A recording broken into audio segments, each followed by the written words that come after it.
So hey guys, welcome back to my channel. What if Naruto and Serafall were close siblings? Movie. A 13 years old Sona Citri sighed in defeat as she was again failed at mirroring her sister's spell in creating the enormous form of the sea monster, Leviathan. That was her 100th trial, yet none had succeeded. Sona was aware that her magic energy was not high enough to create such enormous monster. However, she wanted to prove her sister that she was strong enough to handle things on her own. It is okay, So-tan. Your big sister will be happy to help you every day. For now, why don't you rest in this big sister's warm and loving hug? Sona frowned. It's not that she hated how carefree her sister was, but she was annoyed that her strength was so pale in comparison to hers. Of course it was normal, after all Serafall was one of the 4 great Satans. It would be an insult to Serafall if Sona was close to her in strength. Not yet, dear sister. I indeed failed at creating that spell, but I may be able to use another high-level spell. Just watch. Oh, my. How can I become a good big sister if I can't even support her dear little sister? Right. This big sister of yours shall do her best at supporting you. Go So-tan. Let your youthful shines bright light a diamond. It was embarrassing to hear that, but luckily no one was there to listen. Ignoring her dear big sister, Sona began concentrating. Magical energy arose, surrounded her small slim body like a blanket. Then, an enormous blue magic circle appeared on the ground. Heed my call, wandering sea spirit. And all sudden, all magical energy left Sona's body. If not for her sister who moved fast enough to hold her fallen body, she would no doubt have hit the ground. Luckily enough, Sona hadn't lost her consciousness. The magic circle Sona had created shone so bright like it had become the very source of light. The light remained there for almost a minute before gradually fading away. What remained there was not something they expected, but a very pale dying male human which seemed as old as Sona herself. It was nothing like what Sona wanted to see. He had short spike fair blonde hair. He wore orange jumpsuit, though it was not in a good condition. There was scar, actually a very large scar on his right chest, saying it a hole was not an exaggeration. That wound looked fresh, tears blood leaking out of its vein.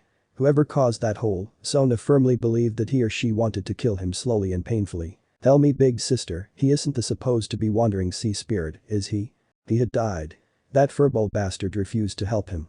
It went as far as saying that it would be revived a few years after they both died. Naruto wanted to shout, yell, scream, or anything which would annoy that fox. However, the nine-tailed fox simply closed its eyes and pretended that he did not hear. Naruto was angry, no, he was beyond furious. Oddly enough, it was not to the fox, but to himself and that bastard Ajuka. He had considered that guy a friend, best friend, a brother in all but blood. Yet, that guy had killed him. He had gone as far as shoving that damn Chidori into his chest. Naruto felt betrayed. He felt so angry that he wanted to punch himself over and over and over so that he stopped become naive and stupid. If only he took his life as ninja seriously, if only he stopped seeking for attention, if only he forced himself to read books. Sadly, it was now meaningless. His tears meant nothing. His regret was worth nothing in the end. He had died. End of story. Tears nothing he could do to bring himself back to the living. Naruto. That voice forced Naruto to stop his train of depressing thought and raised his head. A pair of blue eyes quite similar to his stared warmly at him. That blonde hair was also the same shade as him.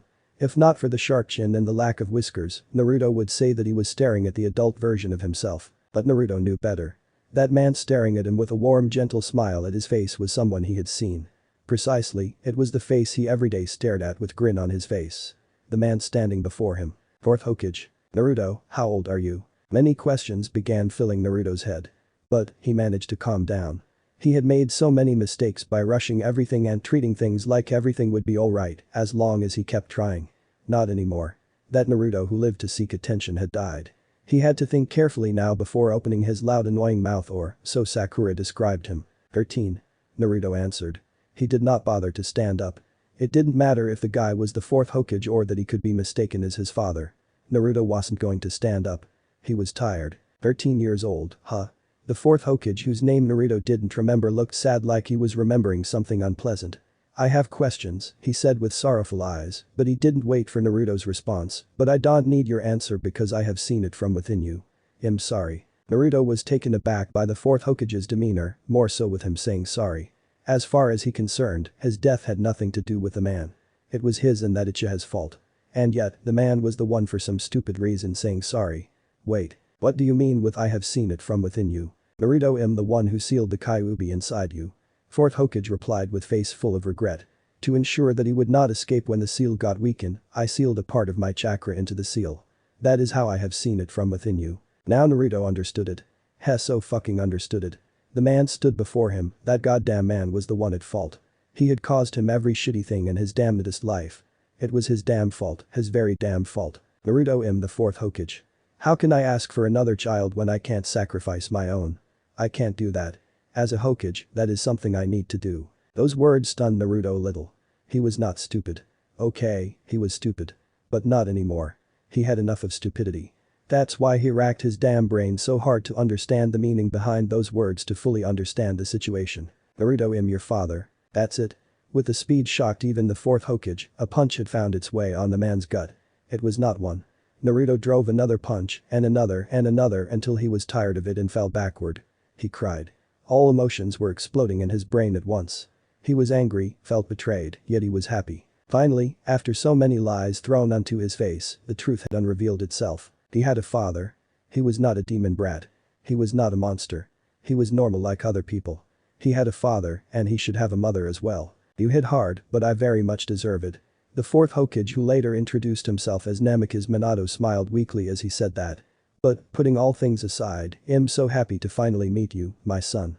I have no right to call myself your father after putting so much pain in your life, but from the deepest of my heart, I wish to hear you call me father. It matters not, father, I'm about to die anyway. So, who is my mother? I'm sure you didn't create a female clone to insert your seed inside her, did you? What? Of course not. Kushina would kill me before I can do something so perverted like that. Surely, Jiraiya-sensei has shared his traits to you, hasn't he? Oh, so you are implying that if I don't know then you will consider it, dear husband. And, Naruto, you are still 13, how on earth that perverted thought exists inside your head? Did that pervy sage fill your mind with such garbage? That voice, which had just interrupted the conversation between two blondes, belonged to a red-haired beauty. Her facial shape was similar to Naruto, but she didn't have whiskers, and her eyes were violet. Even though she was smiling, very frightening motherly aura surrounded her. Kushina. Mother. Kurama couldn't comprehend what had just happened to him and his Jinchuriki. When he was about to die, suddenly a void appeared out of nowhere and sucked the unconscious body of the stupid brat. He couldn't recall quietly what happened inside the void, but he faintly remembered that a blonde man inserted his soul inside his Jinchurika's body. If he wasn't mistaken, that man proclaimed himself as Gilgamesh, the king of heroes. That Gilgamesh declared that the brat was lucky to be chosen as his temporary host. However, it prompted the sleeping soul inside his Jinchuriki to awake. Asura didn't like it that a stranger soul suddenly invaded his transmigration's body. Kurama didn't know what happened afterward, but it seemed that both souls had ceased to exist, leaving only their prowess behind. The power was big. Kurama could feel it deep inside Naruto's soul. Should Naruto manage to tap into that power, it was highly unlikely he'd beat the boy into submission. Moreover, the chakra of that bastard blonde Hokage and his former Jinchuriki had already interacted with his host's consciousness. Kurama couldn't find way to escape the damn prison. If only he knew of these beforehand, had surely healed Naruto's injury. Sadly for him, he couldn't undo what already happened. It was a damn big mistake on his part. Who knew that the brat's luck was high enough to take advantage even in his dying time? Kurama surely did not. Double mutated knights. Not only he has an unknown powerful sacred gear, but also energy similar to Yaokai. Moreover, you need Serafall's help to force those evil pieces inside his body. After that, his energy merged with demonic power, making his already large magical reserves become as large as Serafall. And he is only 12 or 13. Quite interesting, I'm intrigued. You surely have an interesting knight, Sona. Sona was happy to receive praise from her father. But oddly enough, her face refused to show it. Instead, her beautiful face was full of concern. She was afraid that the kid would refuse to live as a devil. Even though Sona reincarnated him to save his life, Sona wasn't naive enough to believe that the kid would welcome being devil with open arms. There's a possibility that he would curse her. It is okay, my instinct tell me that the kid would appreciate your help. Her father assured her with his warm smile, it prompted Sona to smile as well. Putting that aside, where is your sister? Big sister said she will return at dinner. She did not tell where she's going, but I have a feeling that she's going to brag to Lord Lucifer that her dear younger sister has finally gotten her very first peerage member who is far stronger than his sister's very first peerage member. Ah ha ha, it is so like Serafall. Sona allowed her lips to curl a little. Knowing her dear big sister, that was exactly what she's doing. She just hoped that the words won't reach Ria's ears. It would be a pain in the ass to handle her whining. Father, I will see how he is doing. Sona said after a minute or so, receiving a nod from her father. It took only a few minutes for Sona to reach the room where her very first peerage member slept. Even though there's no more wound on his body, the blonde hadn't awakened yet. It was as if something was holding him from awoken. As soon as she entered the room, a pair of blue eyes stared at her, as if she was the prey he had been searching. Sona felt a bit intimidated at first, but soon she felt relaxes when a small smile found its place on the blonde's lips. His cold sharp eyes had become softer, warmness began radiating from within those sapphire eyes. "Were you the one who helped me escape my death?" The 15-year-old Sona watched from a distance as her queen lost another sparring session. She had lost count of it, but probably it was their 50th or 60th sparring session, of which none won by Tsubaki. Though, it was not a surprise. It would be a surprise if Naruto miraculously lost against her queen. Her knight was admirably strong, stronger than even her dear big sister. Sona envied him for his strength and tactical battle, but at the same time she admired him for that reason as well, along with his kindness and his workaholic ethic. Ever since he learned that he had become a devil, never once had Naruto cursed her for reincarnating him without his permission. Even though he was not happy that he was no longer human, he nonetheless thanked her for saving his life. At that time Naruto murmured that he still had the chance to return, but he refused to talk about it when she asked what did he meant by that. Surely it had something to do with complex magic that her knight studied like his life depended on it. Rune magic and space-time magic. Talking about magic, her knight had learned most magic that existed in Citrus Library. She didn't know how he managed to accomplish the feats that even a devil as old as her father could not. Though, he only dedicated himself to elemental magic and teleportation magic. He had even brought that magic to an unimaginable level. Teleportation magic was used to move from one place to another, shortening the time it took to a mere second. Yet, Naruto's use of teleportation magic was mainly for combat. It was not an exaggeration when Ajuka Beelzebub claimed him to be the fastest devil inside his magical territory. And thanks to him for helping her in both magic and combat, Sona had mastered her water magic to the level that she could create an army of giant sea serpents with ease. Even though she hadn't yet reached the level of her sister, it was admirably enough that a devil as young as her had reached such level of strength. In 2 or 3 years, if she kept on training as hard as her knight, surely she would be able to stand equal to her sister, or so she wanted to believe. "Sona, something on your mind?" Sona's train of thought abruptly came to a halt as her knight's voice invaded her ears. He was walking alongside a defeated Tsubaki toward her, who was sitting on a chair outside the sparring arena. Naruto had grown taller over the years, so was his blonde hair. His whiskers, which Sona assumed as birthmark, became thinner for no reason, so thin that one had to look closely to see it. "Nothing to concern about," she said. "By the way, tomorrow Tsubaki and I will start going to high school in human world. Are you sure you don't want to join us? I will stay in underworld for a year or 2. I'll join you by then. I still need to learn more about magic from Lord Ajuka. It is essential for me to master certain magic." "Why are you so obsessed with rune magic and space-time magic?" Sona finally asked the damn question, probably for the dozens of times since he started learning those magic. "I want to know whether this universe indeed has boundaries or not. If it has boundaries, what exists beyond it? If it has no such boundaries, then how large our universe truly is? Since Trihexa is sealed at the end of the world, what exists beyond it? There are so many questions to answer." Sona's thin lips curled upward. That was the first time Naruto gave her answer, which was not because those are interesting. And her smile grew bigger as she came to connect the dot behind the purpose of this blonde knight of hers. "Do you plan to go to another universe, assuming there is such universe?" "Perhaps." Naruto didn't confirm nor denied it, he just said there is a possibility her question to be true. Though, whether that possibility remained a possibility was the story for another time. But then again, her way of meeting Naruto was not normal at all. Could it be that he wasn't human of their world? "I see," said Sona with understanding. "I'll help you as much as I can." "You have helped me enough," responded Naruto with a gentle smile. "You should focus on your goal. Even though the Satan support you, creating such a school will surely get oppressed by the old geezers that govern the entire devil territory. It is like you are insulting the way of the devil. You have to make them to support you one by one." Sona smiled. There was no need to further the argument with the blonde, he was hell-bent on excluding her from his goal. And it's fine. Sona didn't need Naruto's permission to help him. Even though she couldn't offer much help regarding time-space magic, her aptitude was not good enough to learn that magic, she had secretly studied rune magic. More than that, Sona didn't forget how she accidentally summoned the blonde through her failure of activating the spell properly. Perhaps it would give her insight to figuring out the truth regarding the blonde's origin, assuming that he was indeed a human of another universe. "Alright." Sona nodded her head. "Tsubaki and I will prepare for our departure. We will leave Underworld tonight, along with Rias, Akeno, and Kaneko. Will you return to see our leave?" "Of course, there is no way I'll miss it. I will bring Serafall along. She's still whining about you leaving her side. She hasn't returned home for 2 days straight, probably thinking that you'll change your mind and persuade her to go home and live together just like before." Sona knew that. Her sister wasn't happy with her decision to study in the human world. It wasn't because her sister didn't support her goal. Like Naruto and both her parents, her sister supported her goal to the fullest. However, she didn't like it that she couldn't stay by her side and pampered her to her heart content. Sona of course happy that her sister loved her so much, but she didn't want to hear her saying that she would be the one to marry her. That's so unhealthy. Very well, I expect to see you and my sister tonight. Let us go, Tsubaki. Naruto nodded his head and watched as Sona and Tsubaki left the training arena. Sona's strength had reached those of ultimate class devil, at least the weaker ones, while Tsubaki would soon become as strong as high class devil.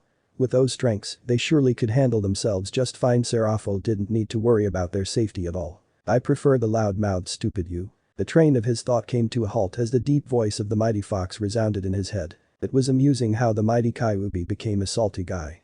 But Naruto understood his only company in this foreign world. It was similar to him. If Kurama was prisoned inside him, Naruto was caged by the so-called evil peace. He lost his humanity and hence nothing but a slave to Sona. Even though Sona didn't think it that way, that was the harsh truth, the common opinion among the nobility of devil. Even though he took the offer of promotion, it wouldn't change the fact that he's still a slave. People change, Kurama. Pain changes them.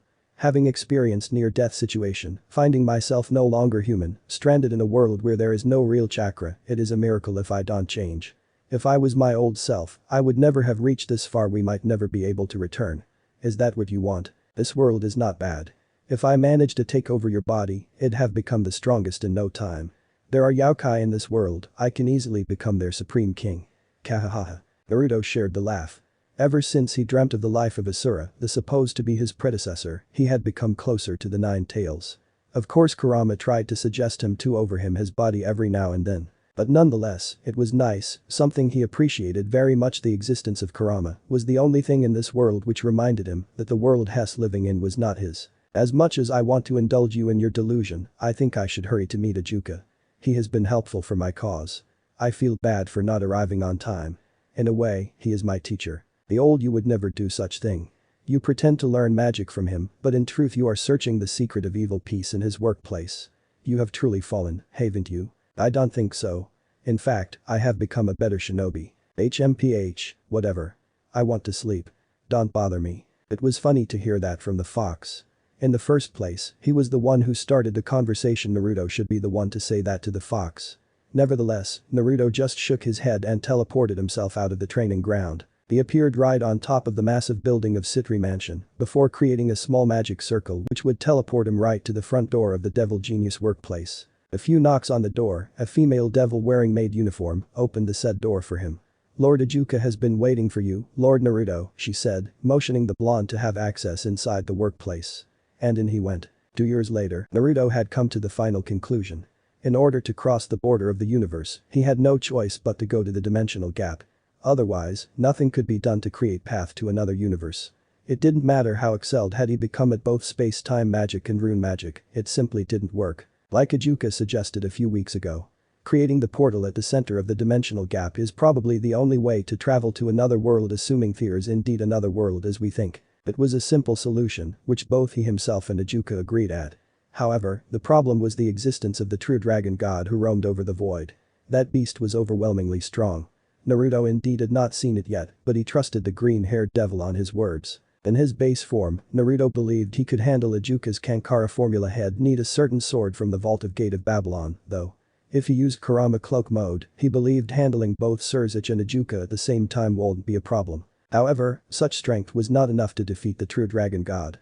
There's an option to seal it, but the problem was there's no place to seal that dragon. And Great Red was too strong to be sealed inside human, yet alone a mere weapon. Though, he could seal it inside himself. But Naruto didn't want to do that. It was too dangerous. The dragon was the ruler of dream, it would pose a problem if he came to sleep while the dragon was sealed inside him. It might be able to take over. Here's an option with EA, but the sword was too dangerous to use. Dimensional gap might collapse just by him, unleashing the strongest weapon that existed inside the King of Heroes treasury. If the gap collapsed, so would the world. For that sole reason, he might never choose to bring out the sword unless it was the ultimate last choice. Here's an alternative case to use EA in a safe way. He needed to prison himself and Great Red in a strong dimension. EA then would be unleashed upon Great Red along with the dimension, thus enabled him to prevent the destruction of dimensional gap.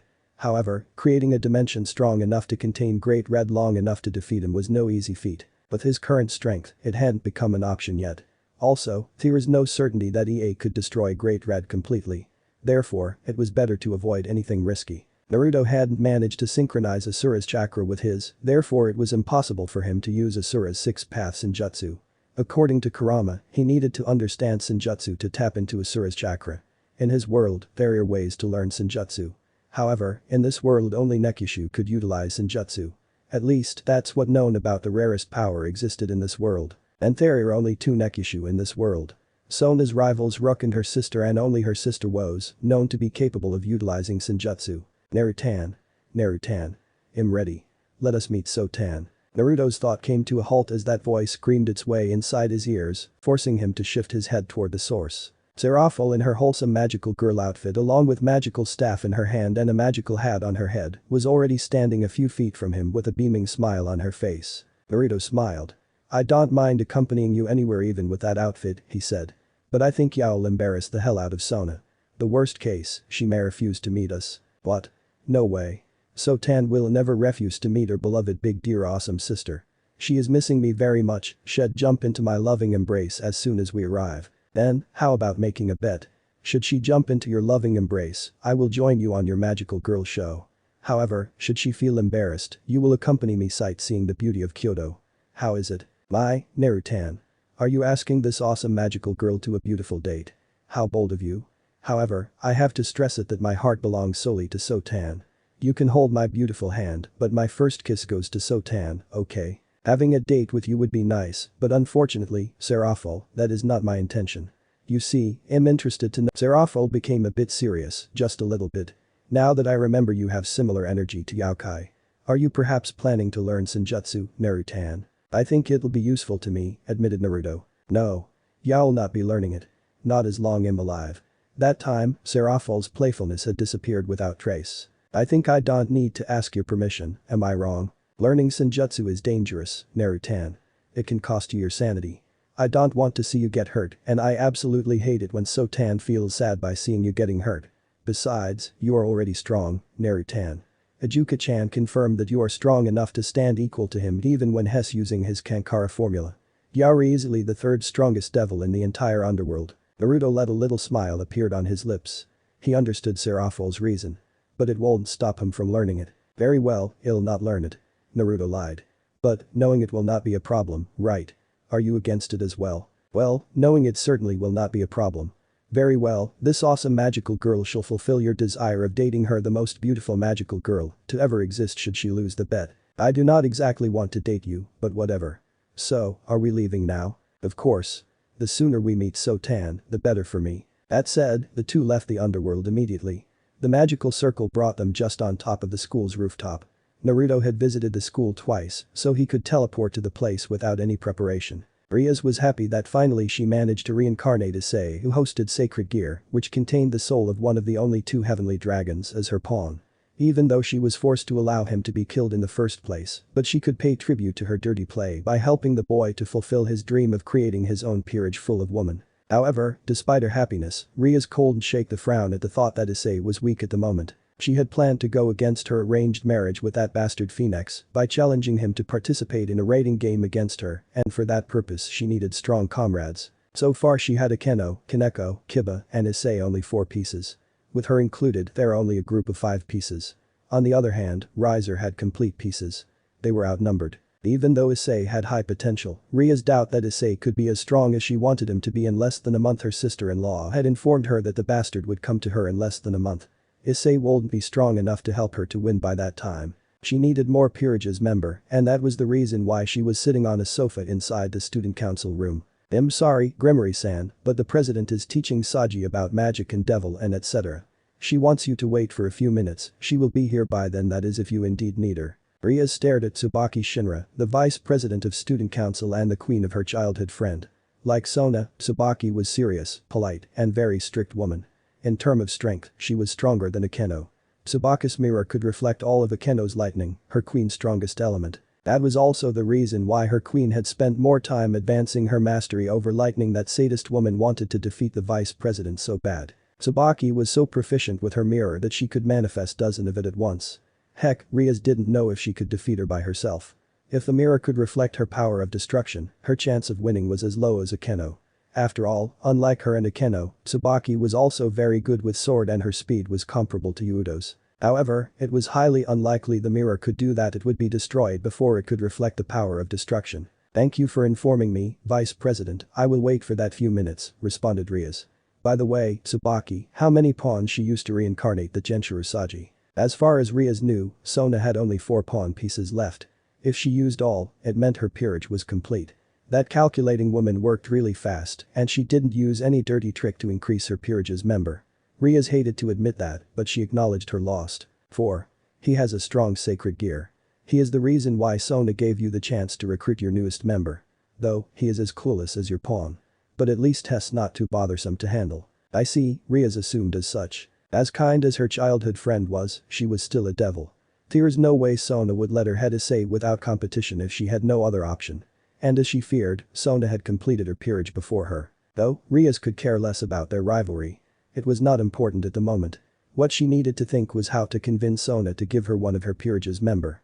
Of course Saji wasn't Ria's target.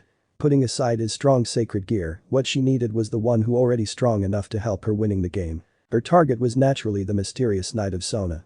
Naruto Uzumaki. Rias had met him 4 times. 3 in Underworld and once in the school. Sona's knight was an exceptional swordman, even her brother spoke highly of him. His sacred gear was also strong, he could even launch a powerful holy sword from his sacred gear. Furthermore, the blonde was able to use 5 basic elemental magic and he was better at it than even Akeno. To be honest, Rias didn't know much about the blonde. Sona was kinda protective of her knight, she couldn't get any personal information about him. Those 4 times she met him, they didn't speak much. For some reasons, Sona tried to ensure that she spoke less with the blonde. If she didn't know any better, she would say that her childhood friend had eyes set on the blonde and Sona didn't want anyone to prey on him. Wait, could it be the actual truth? Rias mused. It could be true. Sona was after all a strict person. For her to allow Naruto to do as he pleased even though she and the rest of her peerage were busy in school, it spoke a lot about her favoritism. But then again, Rias cold fault Sona. Naruto Uzumaki was a strong kind-hearted man, and he wasn't bad-looking either. Having met him 4 times, Rias could understand that the blonde also respected Sona not as the heiress of Citri, but as a normal person as normal as devil could be. It was natural that Sona acted the way she did. Sorry for making you wait, Rias.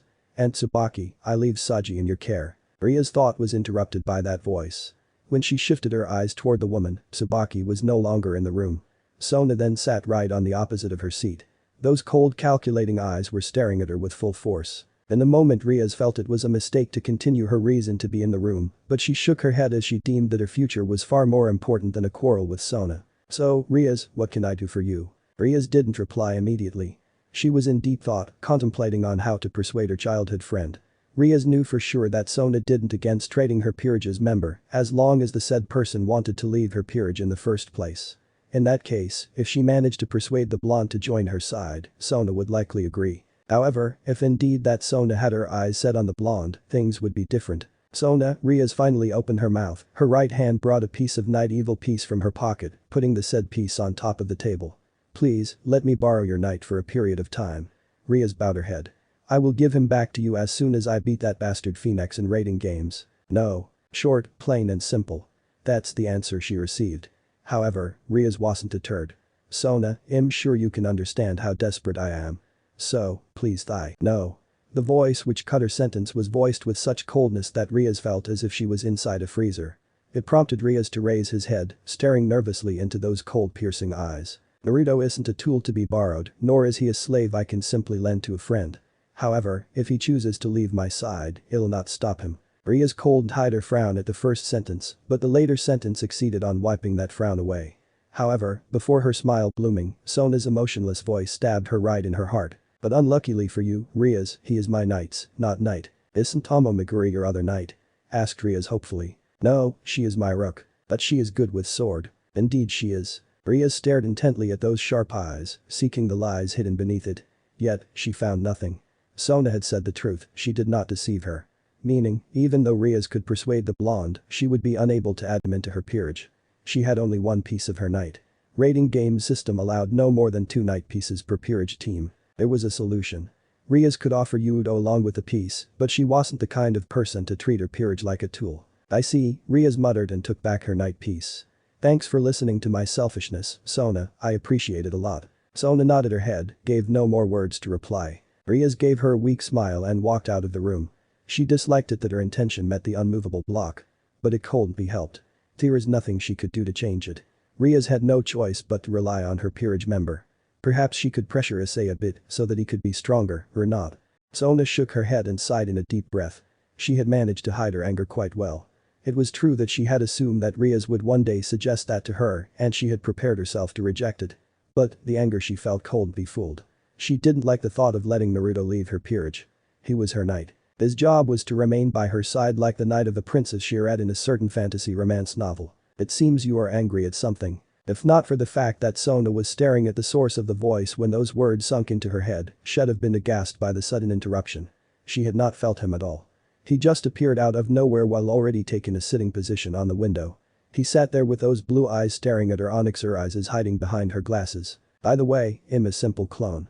As of now, my creator is taking a walk with your sister in the school's backyard. Sona blinked twice, but the clone already disappeared before she could choke out any word.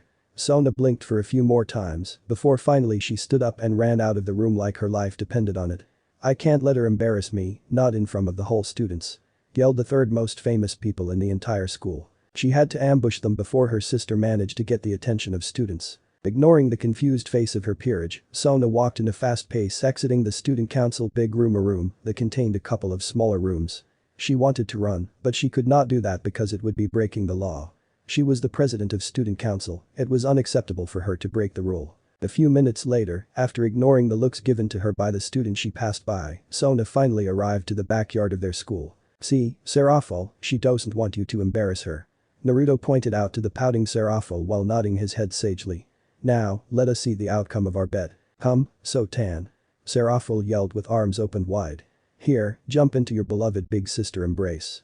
Let us show this ignorant Narutan that our love toward each other is far greater than even the universe. In a normal condition, Sona had no problem hugging her dear big sister. However, that loud voice of her sister had gained a lot of attention. Some students peeked through the see-through window. Some other students happened to visit the backyard. The school was on its break period, after all. Their eyes glued to her and her two companions, no doubt wondering about their relationship. Naruto, please escort my sister to my room. You are the only one I can rely on when it comes to my sister's quirk. I'll follow you guys shortly. Sure. Let us go, Serafall. Ah, don't cry. Sona she is just a shy girl. You can pamper her when no eyes looking, and who knows that maybe she will give you a kiss or two. I'm not a shy girl, murmured Sona with cheeks tainted in pink, but those two had left her alone before those words managed to travel through air. President, are those your sister and brother-in-law? One of the nearby students asked, causing all attention to center around Sona. They look young. If not for your older sister claiming to be your older sister, I'd have thought that she is the younger sister. Sona sighed before using a middle scale of illusion magic to erase the memories they had just witnessed. After all, even though they're having a break, having her family members wandered around the school without permission was within the rule that shouldn't be broken. If the student's family came to visit, they had to wait in the waiting room. Only then could they walk around the school without problem. Done with erasing the students' memories of a certain event, Sona left the backyard to return to the student council big room. When Naruto and Serafall arrived inside the big room of the student council, Sona's peerages were already there. Naruto also noted that Sona had a new member, and his sensor told him that the boy had 4 pawn pieces inside him. He had such a unique sacred gear, 4 sacred gears which actually connected toward each other. Naruto could tell that the boy had the potential to be quite strong. It has been a while, Tsubaki and girls. Naruto greeted, gently dragging the ice magic master to sit on one of the empty sofa. Who is the blonde that looks like he's going to collapse? It has been a while, Naruto, Tsubaki returned the greetings and it were followed by the 5 other girls. This is Genshiro Saji, he has just become a devil for a week. The reason why he's going to collapse is because he has just been training. And Saji, he is Naruto Uzumaki, President's Knight and the strongest knight in Underworld, he is also the one I mentioned earlier. Naruto raised one of his eyebrows as Saji suddenly stared at him with 100% focus. Naruto didn't know what Tsubaki told the guy about him, but it was no doubt the reason why the blonde stared at him like he was an opponent he couldn't beat. Prove it. Demanded Saji, his tone and eyes told Naruto that he's not joking. He wanted Naruto to prove his strength. For what end, Naruto knew not. But, it hardly mattered. Seeing a teen looking at him with such manly gaze, the best he could do was honoring the new peerage member of Sona. Naruto raised his left index finger, his right hand was busy patting Serafall's head, who was still murmuring, "My dear little sister doesn't love her big beloved sister anymore." The room suddenly glowed, forming a barrier strong enough to hold Naruto's full strength and base form. "Very well," he said, and the room shook violently an instant. In a second, Saji collapsed. The rest could handle his power because Naruto focused his intent only on the blonde. Otherwise, none would be left standing the pressure he caused. "Can someone tell me what causes him so worked up?" That question left Naruto's mouth as soon as the pressure and the barrier disappeared. "Saji has a big crush on Sona," Tsubaki admitted. The rest nodded their head in agreement. She, along with Momo, picked the unconscious Saji and put him on the long empty sofa near the window. Naruto didn't get it. What was the problem with that? If Saji loved Sona, why would he so worked up with Naruto? He should show that kind of courage to Serafall, murmured Naruto. After all, Serafall is the main obstacle for anyone brave enough to seduce her beloved little sister. Right, Serafall. Absolutely. Exclaimed Serafall with a newfound energy.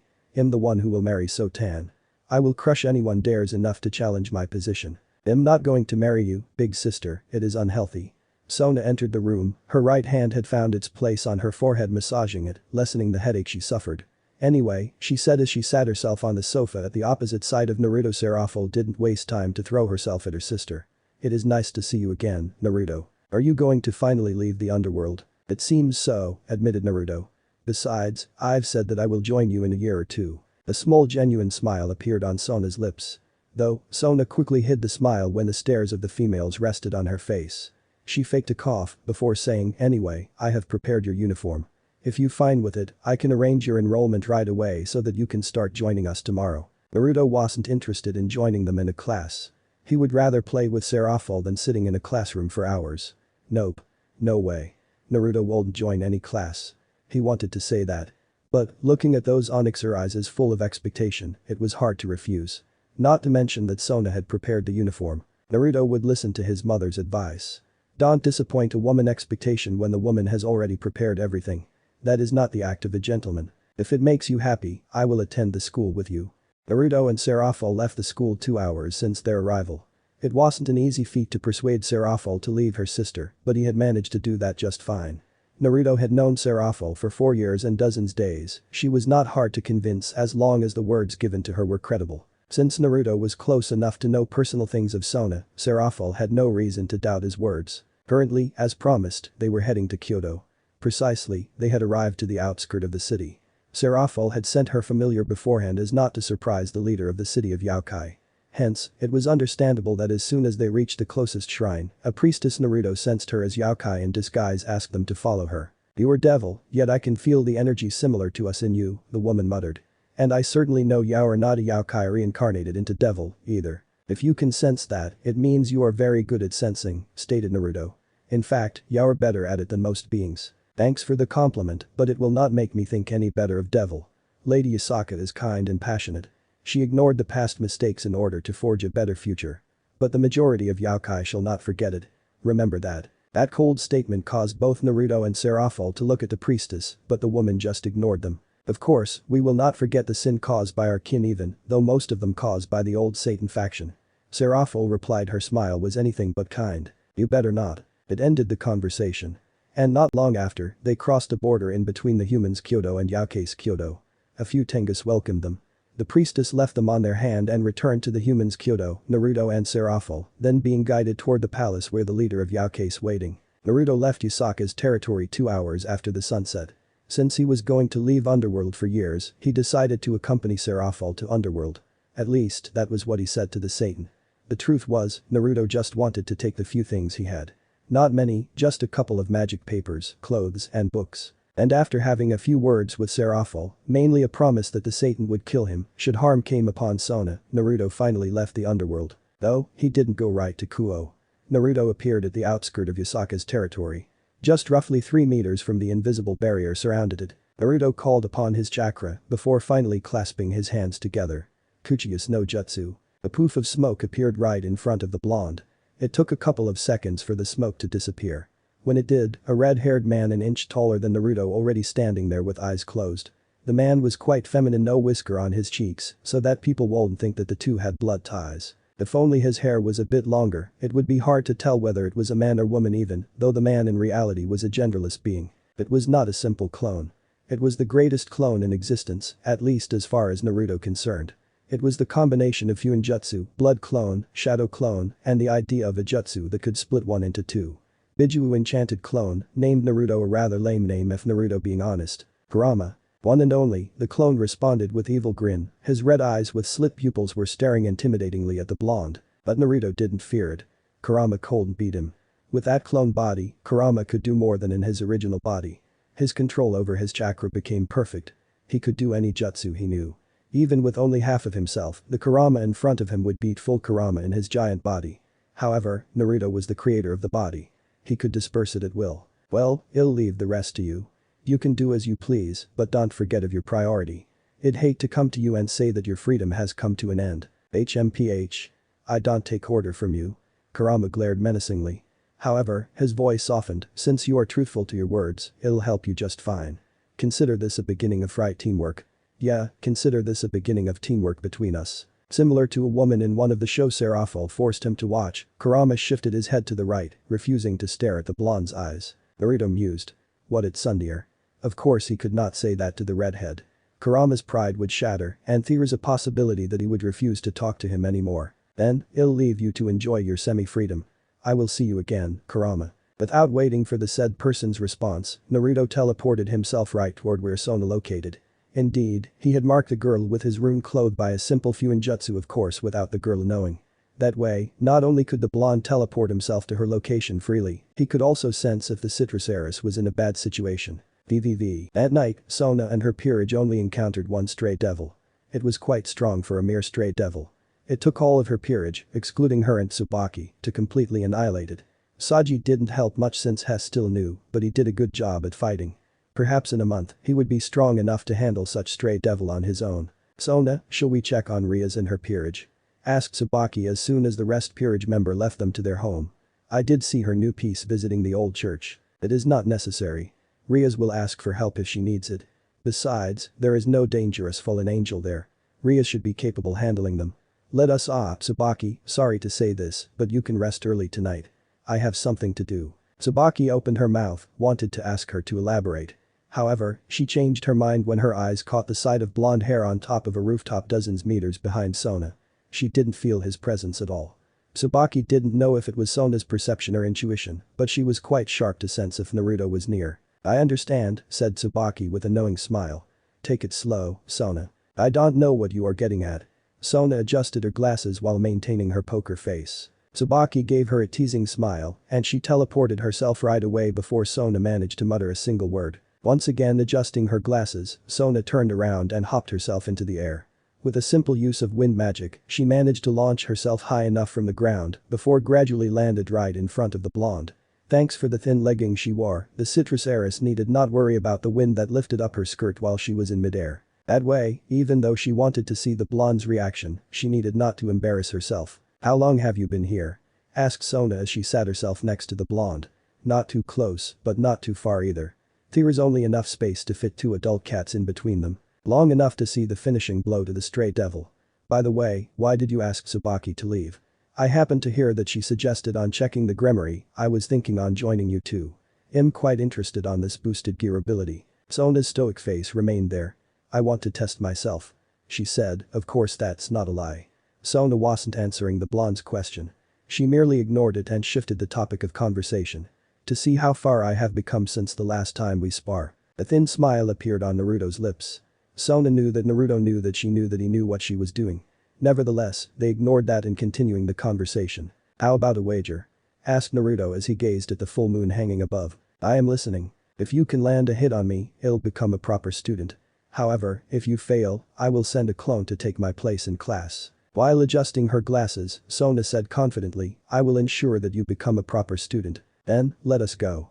Naruto gave his right hand for Sona to take, and the young devil took it without a second thought and asked, to where? Naruto didn't give a verbal response.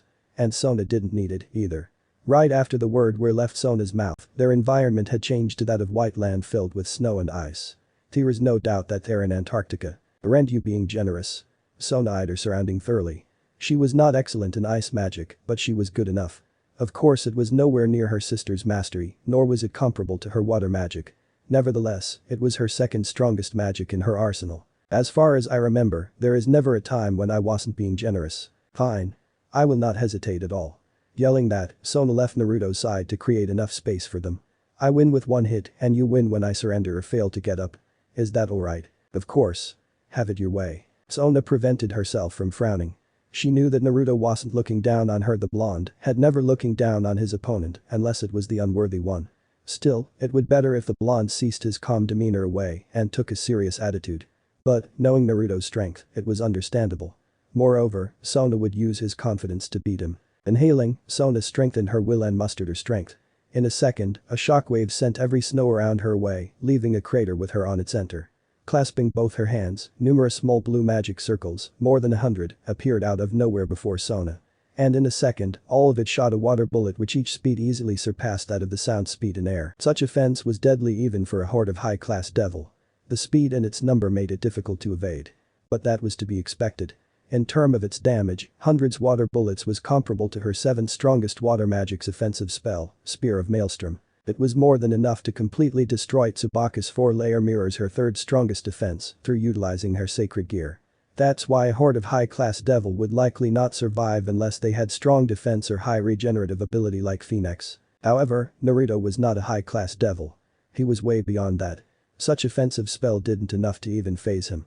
His speed alone was enough to evade the water bullets. Naruto was also a censor. So, Sona wasn't surprised that none of her water bullets hit their target. She had expected as much, though. That's why that spell was not meant to attack, but to distract. The real deal was the spell she had secretly hid with illusion magic while maintaining her hundreds water bullet spell.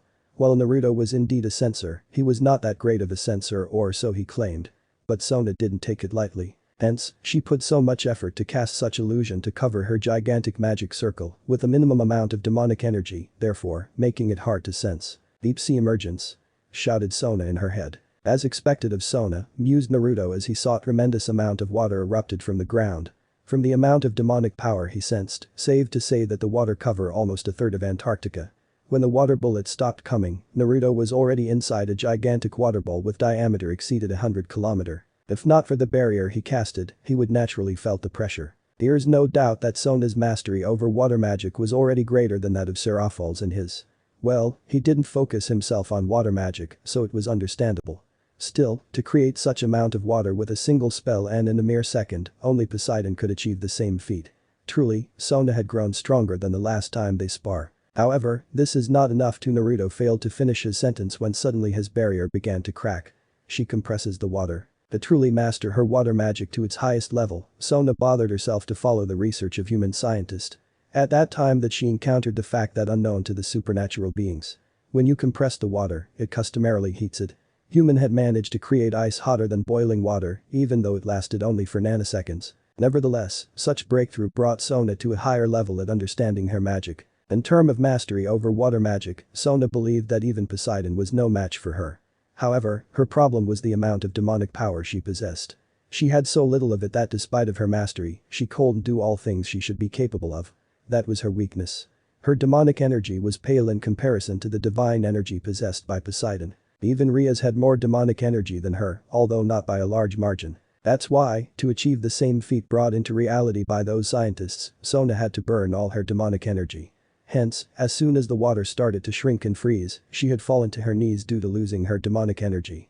Her ultimate spell was supposed to be hot ice explosion, yet, her demonic energy was not enough to perfect her spell. Thus, leaving only a hot ice which diameter was about 50 to 60 kilometers hanging in the air. That is dangerous, you know. Sona let a faint smile escape her lips. She knew how Naruto managed to escape. With his mastery over teleportation magic, it would be a child play to escape. The only way to ensure that her spell captured him was to ensure that he couldn't teleport. To do that, she had to utilize her rune magic. But Sona didn't want to do that. After all, there is a reason why she studied rune magic in secret. Did I manage to inflict a hit from that pressure? Nope. I know it. Sona let a sigh escape her mouth before asking, is there a way to ensure that you can't teleport without trapping you in a dimension or using rune magic? You just have to be faster. Anyway, let me show you something. Naruto said with left hand directed at her, prompting her to hold it and stand. Sona did just that. The two stood shoulder to shoulder, facing the hot ice hanging above. This is a technique I developed after studying Serzich's power of destruction and a certain technique of an old friend. This technique is based on compressing demonic energy. Seeing you could create such ice by compressing the water, you should be able to do this. Naruto raised his right hand with index finger pointed at the hot ice. Sona looked at his finger with interest. Black and orange energy started to gather right in front of Naruto's index finger. No, it was not like a bubble joining another bubble, but more like water being sucked into whole. In a second, a black ball surrounded by orange aura the size of an apple manifested just a few centimeters in front of that finger. There are two ways to fire this ball of demonic energy. First, you launch the ball toward the target. As the words left Naruto's mouth, so was the ball of demonic energy. In a second, once the ball connected to the surface of the ice, an explosion shook the entire hot ice. Crack appeared on the entire ball of hot ice, but only roughly 1/5 got destroyed. The second, continued Naruto, another ball of demonic energy already manifested. You force the upfront of the ball to accelerate, turning it into a beam-like attack. In a second, the remaining of the hot ice was sliced into two, causing it to fall and shatter to the snowy ground. Losing its core, the ice began cooling and slowly became water. Naruto used ice magic, thus turning the ice-turning water into a normal ice. I name it Zero. How is it? Sona was honestly amazed by such technique. It was capable of erasing a city with ease. While launching the ball caused a larger area of effect, turning it in a beam made it more destructive. Moreover, it could be used from all range of attack. Truly, that was a flexible technique. Sona wanted to learn that. Later that night, okay, putting aside that there are 2 bedrooms in the apartment, how was it he agreed to stay in the same place as Sona? Ah, right, it was because he used to live in the citrus mansion. Staying with Sona was so normal that he forgot that there are a man and a woman under a single roof. It would be embarrassing to admit that to Sona, not when he became aware of the implication of such thing. Therefore, Naruto couldn't bring himself to say that he wanted an apartment of his own. And as long as he didn't indulge on such thought, there'd be no problem at all. Nodding his head, Naruto decided to open his bedroom's door and stepped out of it. By that time, Sona had finished her bath and already preparing a small food for their very late dinner. I have prepared the water, said the girl with her faint smile. By the time you're done, the food shall be ready as well. Naruto could only nod. Though, he noted that Sona acted like a wife to her husband. But really, even though Naruto was aware of the relationship between man and woman and their carnal desire, he didn't think that Sona was interested in him in a romantic way. After all, they had never talked in such a way.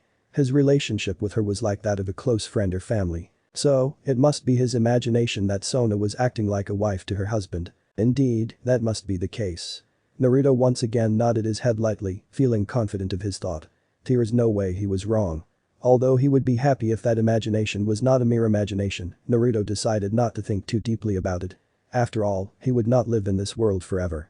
One day he would return to his world. Therefore, he would try his best not to have deep bond with many people. Once he managed to create pathway to his world, had only say farewell to Citri family. As soon as Naruto stepped into their bathroom, Sona quickly took off her apron and threw away everything from the table. She teleported herself to a nearby restaurant, quickly ordering some food, then returned to their apartment. Sona tried her best to pretend that she was the one who did the cooking, that's why she erased anything which connected the food to the restaurant. She was bad at cooking, Tsubaki pointed it out to her. That's why she couldn't allow Naruto to taste her real terrible handmade food. Curling her lips into a satisfied smile, Sona made herself comfortable in one of the only 2 chairs surrounded the small round table. She was satisfied with how things turning out to be. All things she desired were already within reach.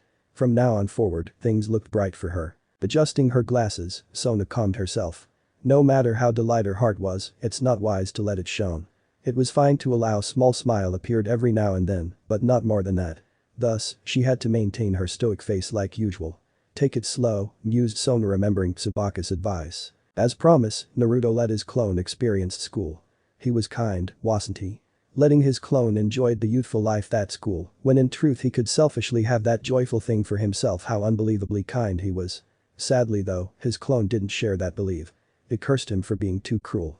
Such stupidity. Regardless of his clone opinion, Naruto brushed it off and sat himself comfortably on a fluffy chair inside the luxurious student council room. Sona and the rest of the student council member were enjoying themselves in classroom, just like his clone. He, too, was enjoying himself with a glass of coffee, a plate of cookies, and of course a book to read. How wonderful, everyone enjoyed this bright morning. Filling his dry throat with a bitter taste of coffee, Naruto smiled as he opened the book he took from Sona's collection. No, it was not a classic romance or fantasy romance, something that he didn't expect to find in Sona's bookshelves. It was a history book about all of Pantheon, at least, that was the title. It remained to be seen whether or not the title reflected the content. From all of the pantheons, the one which interested him the most was Shinto pantheon. Not only were they the ruler of Japan, at least in term of supernatural world, they also the sworn protector of Kyoto's yokai. Should Kurama did stupid things, there is no doubt that they would involve themselves. Naruto didn't know Kurama's method, the fox just assured him that he would get the ley lines. And Naruto didn't bother to question him, he cared not about the method as long as it didn't involve the innocent human with zero knowledge about supernatural world, then there shall be no problem. Even though Shinto pantheon ruled over Japan, they didn't actually exist in Japan. They lived in Takamagahara, a place which existed in entirely another dimension, albeit smaller one. They deeply connected to Japan. It was their territory. Anything happening in Japan, they would know. Of course they wouldn't know to an exceptional length details, but they would know if it was something warranting their attention. As he was thinking about Takamagahara, a sudden thought found its place inside Naruto's head.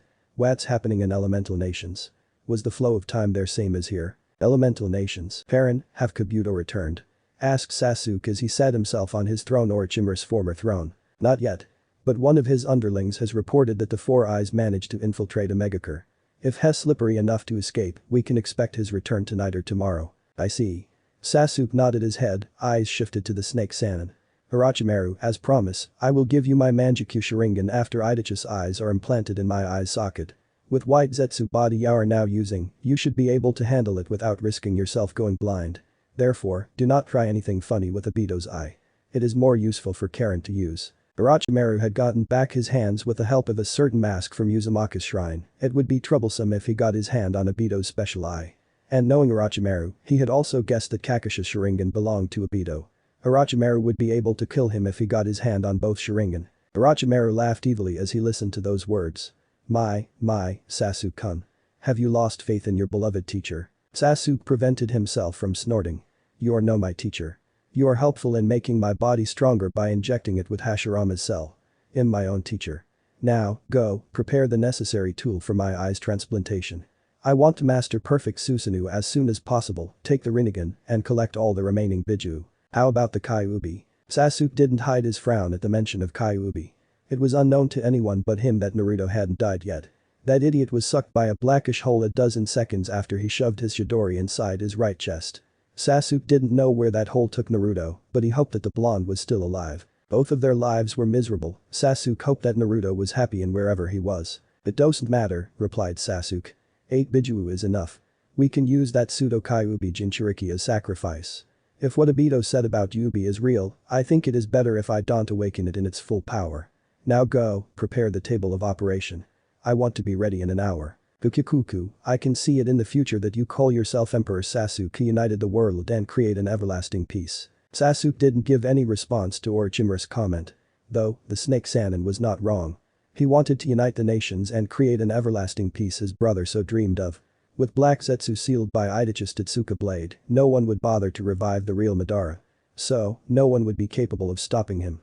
The world shall know peace. Perhaps, after he made Itachi's dream into reality, he'd go looking for Naruto. That's why he wanted Karen to take Obito's Manjikyu Sharingan. In the world ruled by him, Naruto could fulfill his dream to be Hokage. Though, he'd not force the blonde to return if he didn't want to. Sasuke-kun, what about those Konoha shinobi we hold hostage? Ah, right. Those fools had stupidly chased after him. But they're weakling. He had beaten them right after he tricked Obito and killed him. Phil Sakura, let the rest go. That useless woman is crazy. Not only does she badmouth Naruto, she stupidly dares to say she loves me. I want her death. You can do it as you like, I don't care even if you torture her. Naruto did declare that he loved Sakura, but Sasuke thought that the Hyuga was better for Naruto. Sakura was a toxic short-tempered woman, Naruto's life would be a hell ground should he marry that stupid girl. Also, she was flat as hell. Even Karens were bigger than her, albeit at a minuscule level. Are you sure? She crazily loves you, you know. Don't ask stupid question. Well, that's good. I don't need to hold myself from using her as an object of experiment. There's no way would Sasuke entertain that Pinky's wild imagination. Even if there were parallel worlds, it would be impossible for those Sasukes to marry her. If such Sasuke stupidly existed, he would personally kill him. A mighty Uchiha marrying a foolish nobody pink-haired woman, there is no greater humiliation to the clan than that. Karen was better than Sakura. Her Uzumaki's gen would help him to create a stronger child.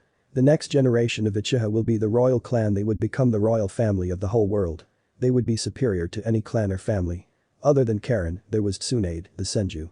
But, wasn't she a 50-somewhat years old pretending to be 20-somewhat? The XD verse. Well, it matters not at the moment. There's nothing I can do about it. What matters is for Kurama to claim the Lee lines for our own. It will be a last resort if I can't touch Asura's chakra by using Senjutsu, or in case I can't master Senjutsu. By fueling my body with its large energy, nature-like energy, it surely will affect Asura's chakra. But that thought, Naruto closed the history book. It was written by a human, so the truth was not trustworthy enough. It would be better to send clones to infiltrate their realm and gain information. But Naruto won't do that. There are many reasons, but the first two were that he didn't want anyone to know he could create more than 2 clones at once. Another reason was that Naruto didn't want to have anything to do with them. His purposes at the moment were to help Sona and return to his world. Humming, Naruto closed the book and put it on the table. By that time, the bell was ringing, indicating that the class had entered its next period. The class would have its break after another 2 hours. So, he would be alone in the room till that time. In that case, what should he do now that he had nothing to do? I have been watching you, an intruder from another world. Naruto blinked, and by reflex he leapt away from the chair he was sitting upon, distancing himself from a vortex that appeared out of nowhere on top of the table where he put the history book. A beautiful black-haired girl with pointed ears floated out of the vortex. Her face looked void of any emotion, but her eyes held confident in pride. Naruto eyed the what people would describe as gothic loli carefully. He was not a master when it came to sensory ability, but he was not bad either. Yet, even with such close gap between them, he could not sense her. No, it was clearly not because she was too weak that he couldn't sense her power. But, the girl was way too strong that unless he went far away from her, then it would be impossible for him to measure the gothic lawless power. The dragon god of infinity, introduced the girl as she created a barrier surrounded the room. People call me Ophis Ouroboros. Uzumaki Naruto, I want you. Naruto blinked twice. Let me elaborate it, continued the so-called Ophis when Naruto blinked in confusion.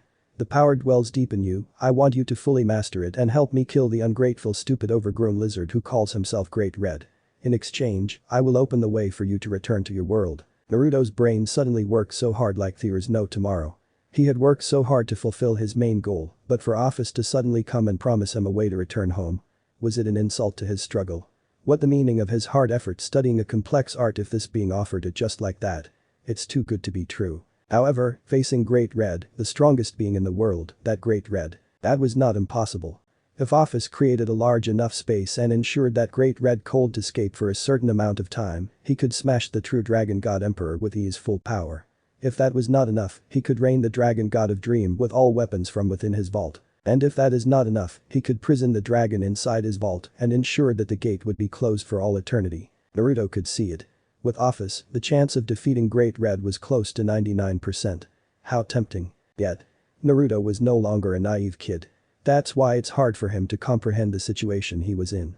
If he was his former self, he would have jumped into her offer without thinking much about it.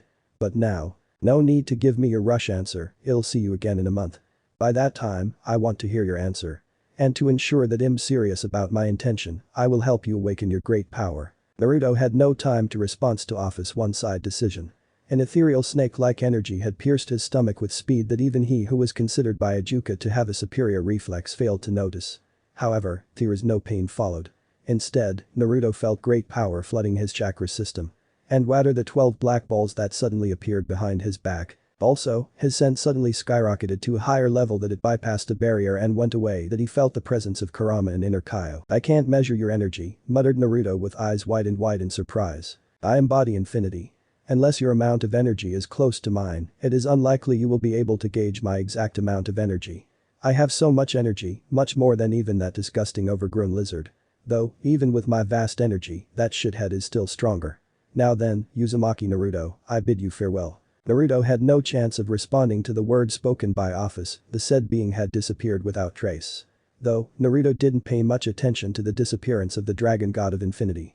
He could think of Ophis and her words later, his mind was now busy on the black balls floating before him. So, this is the effect of having 6 paths Senjutsu, the pinnacle form of Senjutsu. Does it mean I no longer need to learn Senjutsu? Perhaps that is the case, muttered Naruto as he let go of his 6th path Senjutsu.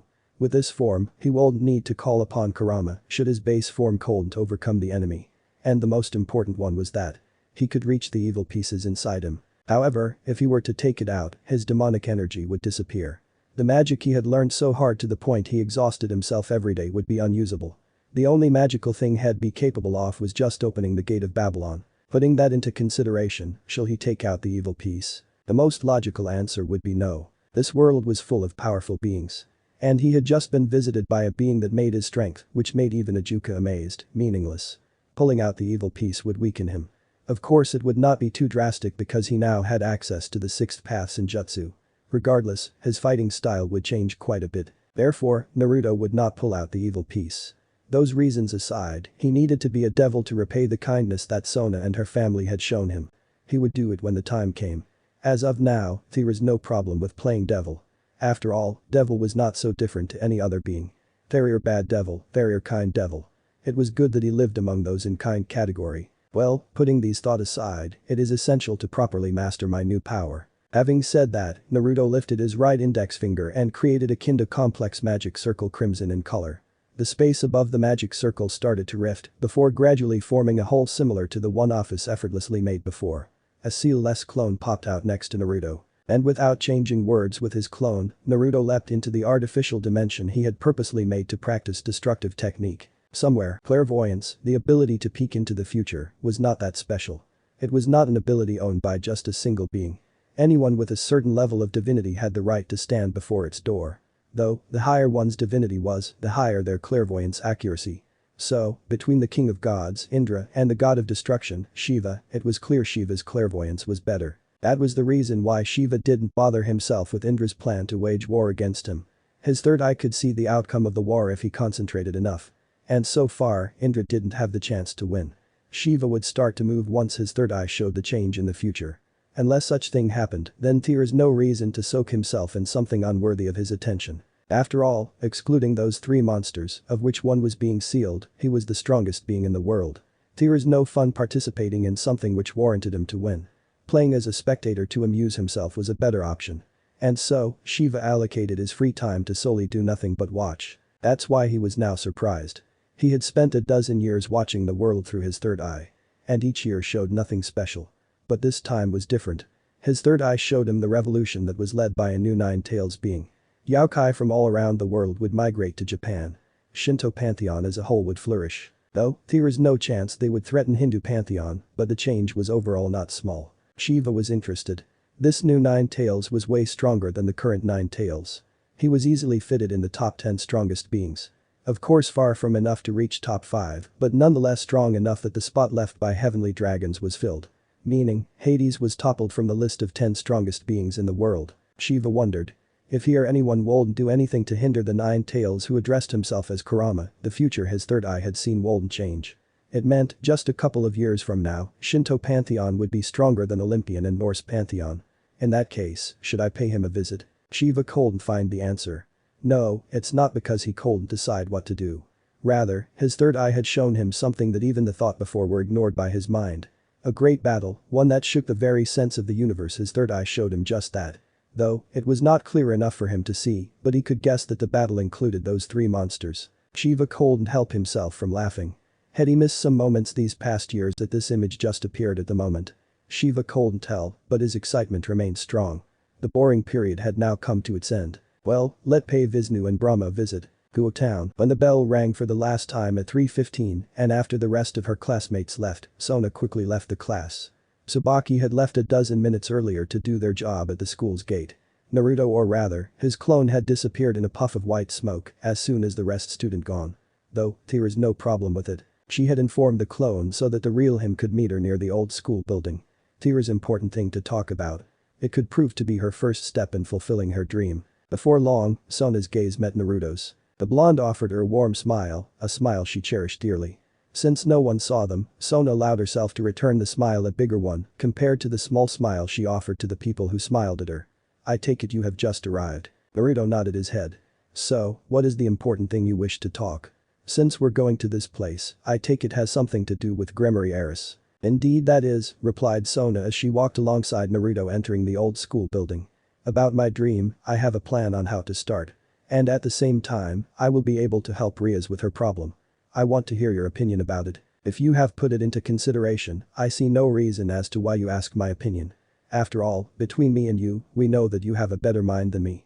I'm only superb with things related to battle. But you are not bad either, Sona retorted.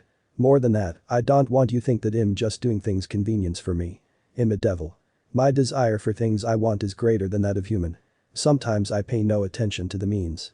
As long as it is not too dangerous or immoral, I'll give it a try. Even so, I truly want to help Rias. Perhaps that is the main reason I want to hear your opinion. I have known you for more than 3 years, I certainly know what kind of person Sona Citri is. Naruto offered the Citrus a small smile. Go ahead. Let me hear your plan. Then, Rias breathed a relief air out of her lungs, feeling glad that finally the shithead of the Phoenix clan had left for good. Indeed, she had been told that the bastard would come in less than a month, but she did not expect it to be so soon. She was just studying in her class back then, but the sudden appearance of familiar demonic energy forced her to abandon her class. She was forced to have conversation with that bastard for hours. Still, at least we have 10 days to prepare. Akeno offered her a calming smile, of which she returned faintly. I'm quite confident, added Akeno, which later followed by a fufu laugh. There is no doubt that her queen had some breakthrough in her not-so-secret training. But you, please help me to be strong. I want to smack that chicken-head bastard and pummel him to the fucking ground. How dare of him to plan having your awesome big boobs for himself. Unforgivable. Please, but you, teach me. I want to help as well, muttered Asia meekly. She was good only at healing, so she was not confident that she could be much helpful to others. Nevertheless, her desire to help was real. So were Kaneko and Kiba. Rias allowed herself to smile. They wanted to help her. They wanted to protect her heart. She was lucky to have them as her peerage, was she not? There was also Gasper. Even though he was not yet ready to join them, he was of a kind-hearted soul as well. I'm so happy to. Ria's voice was interrupted by the sudden knock on the door. And the door opened even before the owner managed to utter a single word. Sona and Uzumaki Naruto. Sorry to suddenly pay you a visit, Rias, but I have a proposal that is helpful to your cause. Is it alright to speak here at this very moment? It is fine for your peerage to listen. Rias didn't expect Sona to suddenly come with her knight as well as her crush, perhaps. Well, it was understandable that Sona was worried, but it was not. Rias didn't see any worries on her face, nor was there panic. Sona had come for a serious matter which had no worries in it. And since it was for her cause, it was natural the proposal had something to do with that shithead of Phoenix clan. Have a seat, she said, motioning her right index finger toward empty seats of which Sona and Naruto followed naturally. And Uzumaki-san, this is the first time you meet my peerage member. Let me introduce them. Rias then introduced her peerages one by one, each of them nodded their heads greeting the blonde. I have another one, but he can't join us at the moment. And to say, please keep your question for now. I will explain it later. I understand, but you. Nice to see you too, guys. My name, I think you have heard it, is Uzumaki Naruto. Since I start to join Sona recently, I hope we can treat each other well. Naruto offered them his warm smile. Your peerages are full of interesting people, Gremory. They have potential. You will seriously be a threat in the raiding games in the future. In the future, huh? Fufufu, I expect nothing less from the rumored to be the strongest knight in Underworld. I heard that Tsubaki learned a thing or two about sword from you. Can I have your precious time to teach me swordmanship, Uzumaki-san? Rias held herself from bursting in laugh. The twitch at the corner of Sona's lips and eye were seen clearly. She guessed right. Sona was in love with her knight. She had a good blackmail material now. Perhaps I should ask Keiichi's permission first. Imajima Akeno-san, said Sona while adjusting her glasses. Please understand that Naruto is busy. He is new in this human world, there are many things that I have to show him. By that, does Keiichi mean a place to date, Uzumaki-san? Now, Akeno, don't go overboard. Sona is not here to be teased by you, she has a proposal to offer to me. Right, Sona. Sona adjusted her glasses, secretly calming herself down. I will not forget this moment, Akeno-san, muttered Sona in a whisper, low enough that it's hard to tell what she said without reading her mouth. So, Sona continued while gazing seriously at Ria's eyes, the proposal I am offering you is about my peerage and I switch place with yours in facing Razor and his peerage. In short, I take your place. If she said that she expected that much, it would be a brutal lie. She didn't even imagine about it. It surprised her. The rest of her peerages were surprised as well. No one expected the student council president would say such thing. If you agree, Sona continued, tonight I will return to Underworld and schedule a meeting with Razor and his family. I will enact an agreement with them. Should we lose, you and I will marry him. But, should we win, the marriage is to be cancelled. Knowing Razor, he would jump to the agreement without thinking twice. After all, public know not of who the strongest knight is, they just know about the Yellow Knight nickname, save for a number of people. What do you think? It was one hell of a sweet proposal. It was 100% lost for Razor. Moreover, Sona wouldn't offer herself if she doubted even a bit that they would lose. However, despite the sweetness the proposal offered, Rias wouldn't bite it without confirmation. What is it for you in return? There's no way Sona would do that for free. They're indeed friends, childhood friends, close friends. But there is no way in hell that Sona would help her for free. After all, what she's offering was not small. It was not about the previous free kindness she offered. This new level of favor. I want you to convince your father, Lord Gremory, to write official letter about supporting me in creating a new big school in the underworld.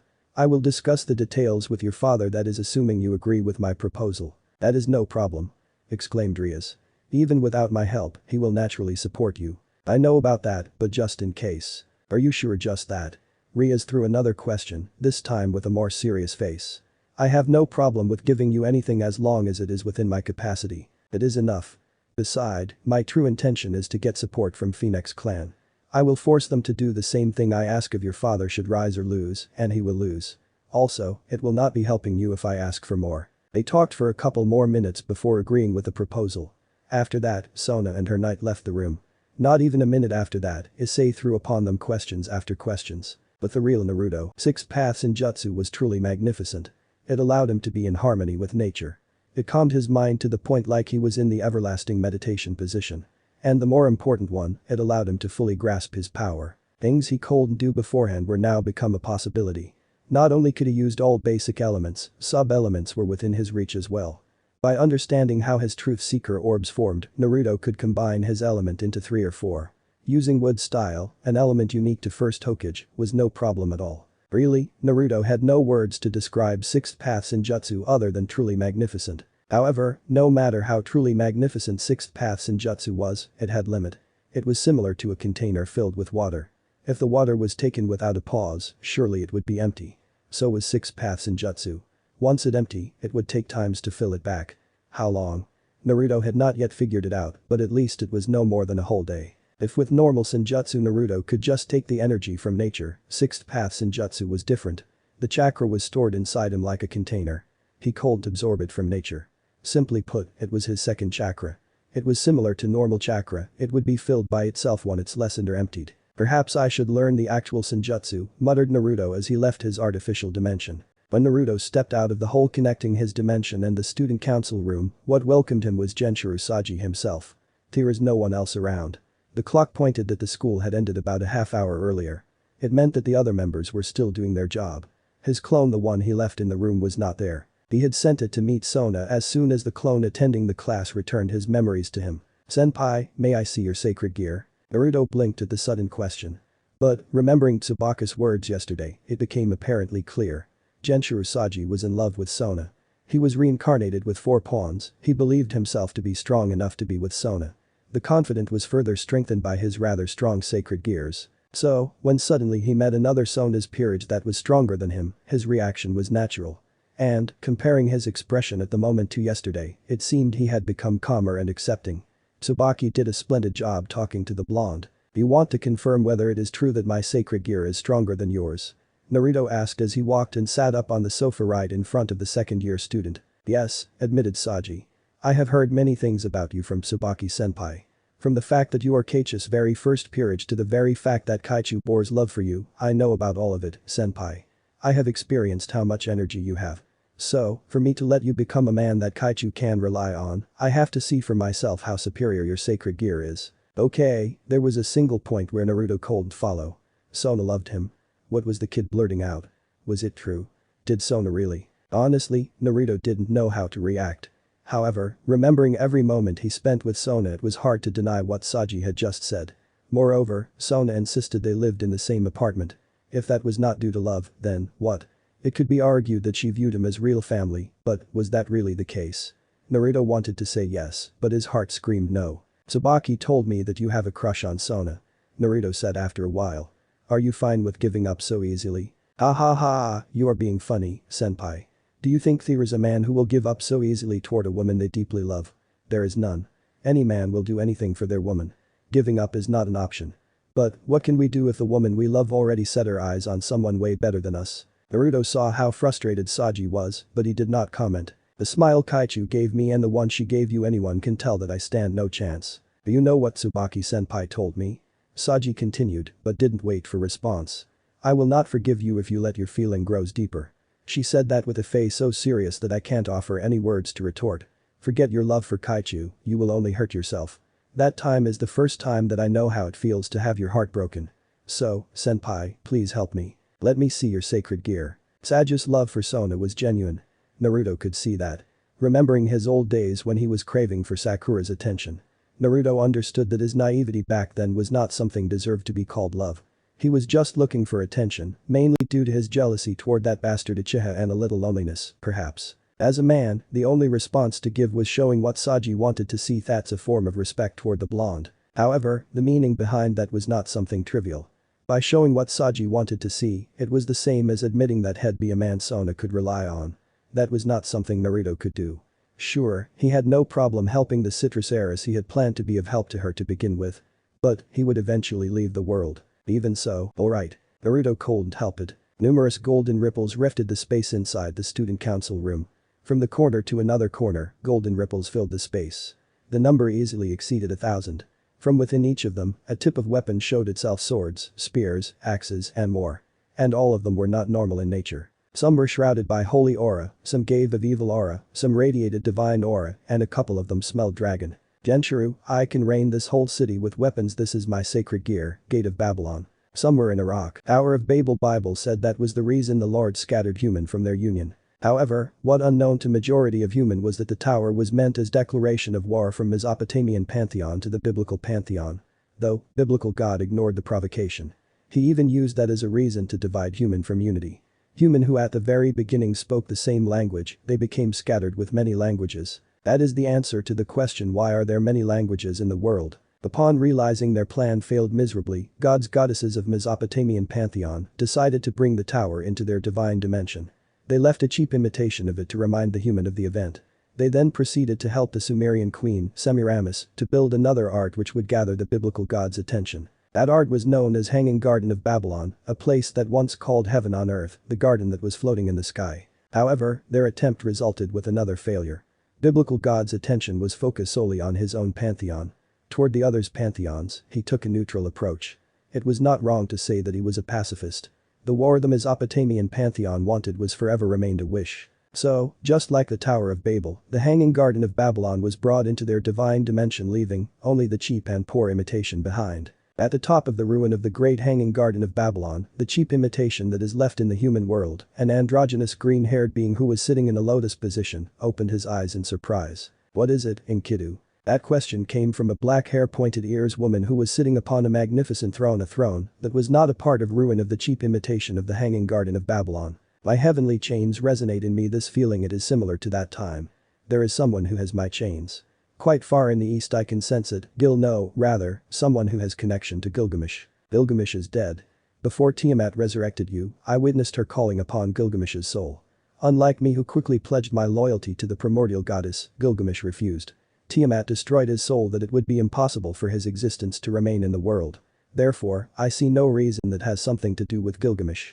However, if there is another heavenly chains, are you implying the remnant of that Gilgamesh I feel is not from this world, a parallel world? Perhaps.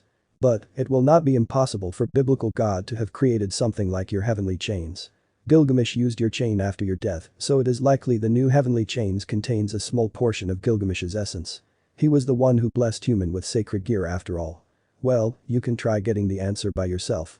The east, isn't it? Enkidu closed his eyes, ignoring the last question of Semiramis. What is this about?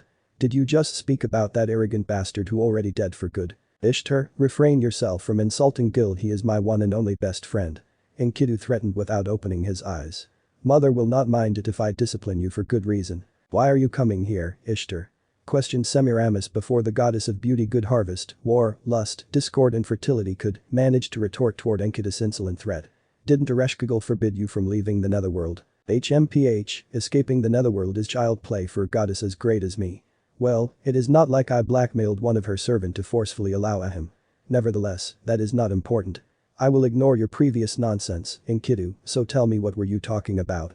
It has something to do with Gilgamesh, has it not? Back inside student council room, not long after Saji left the room, the door once again opened.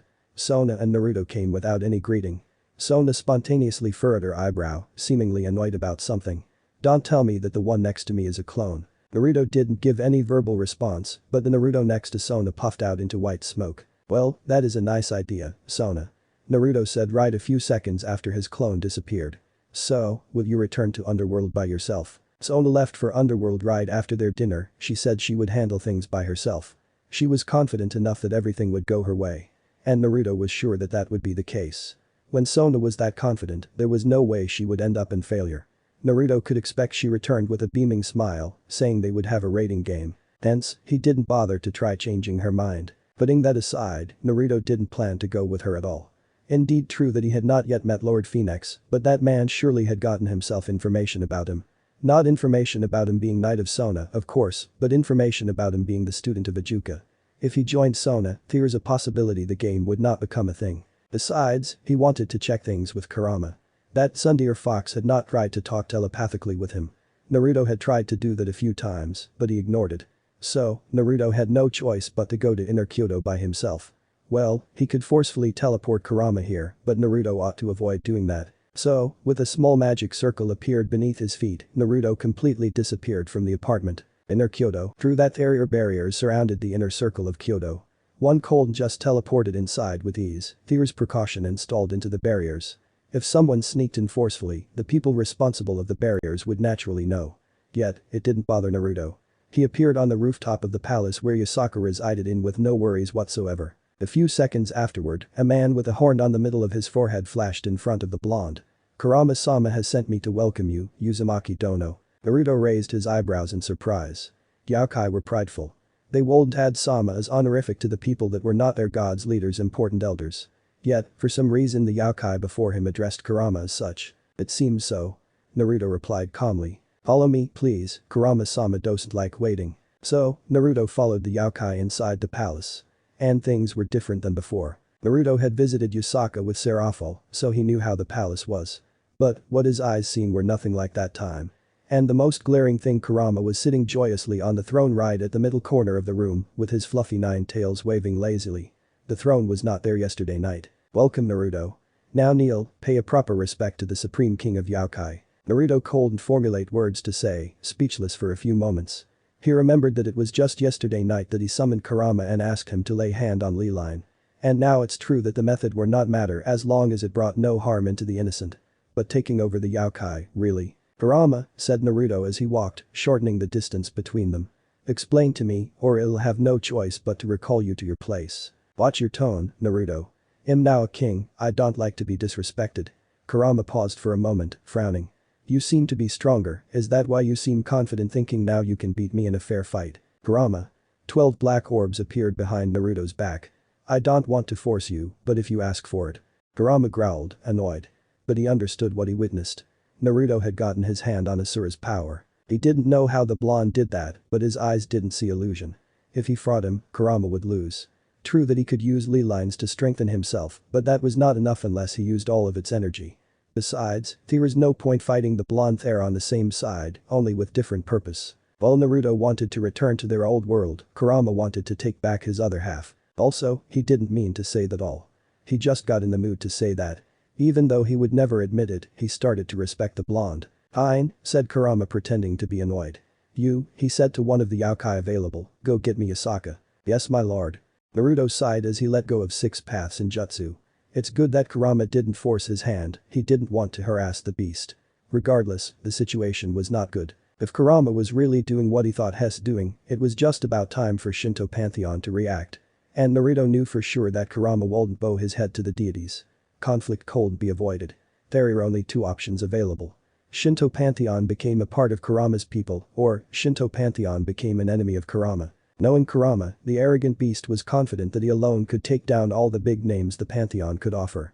And it was undeniably true. Kurama was strong. He could take them. However, taking the whole Pantheon would be another story entirely. The strongest god, Shiva, perhaps might be able to do that. But Kurama would end up losing should he face the entire Pantheon. Admittedly, Kurama was no stupid beast. Contrary to it, he was smart, he knew what Hess doing. And Naruto understood that very much. Yet, it didn't stop him from worrying. After all, things tended to go wrong. Even though Kurama knew what Hess doing, no one could guarantee that he'd be careful. Besides, he didn't need Leelines anymore. Kurama, what is so important that you are at Naruto-kun? How nice to be able to see you again so soon. Yasaka. Kurama called before Naruto could say anything, he said it in kingly voice. Explain to Naruto why I'm sitting on this throne. I'm a king, explaining a simple thing over and over again is not something I must do. If you do that, I will allow you 3 days off to spend with your daughter before you start your new role as my prime minister. 3 hours after Sona's arrival, Underworld. Sona finally left the Phoenix mansion after spending time more than 2 hours in there. 1.5 hours was spent for waiting. She came without being invited after all, she had to bear with it. The rest was spent talking and persuading to reach a deal. The result was naturally as how she wanted it to be. The rating game will be held in a week. Sona didn't accompanied by anyone. Her sister did offer, force, to be precise, her to be accompanied by her wholesome self. Even her father did try to come along. However, Sona refused them.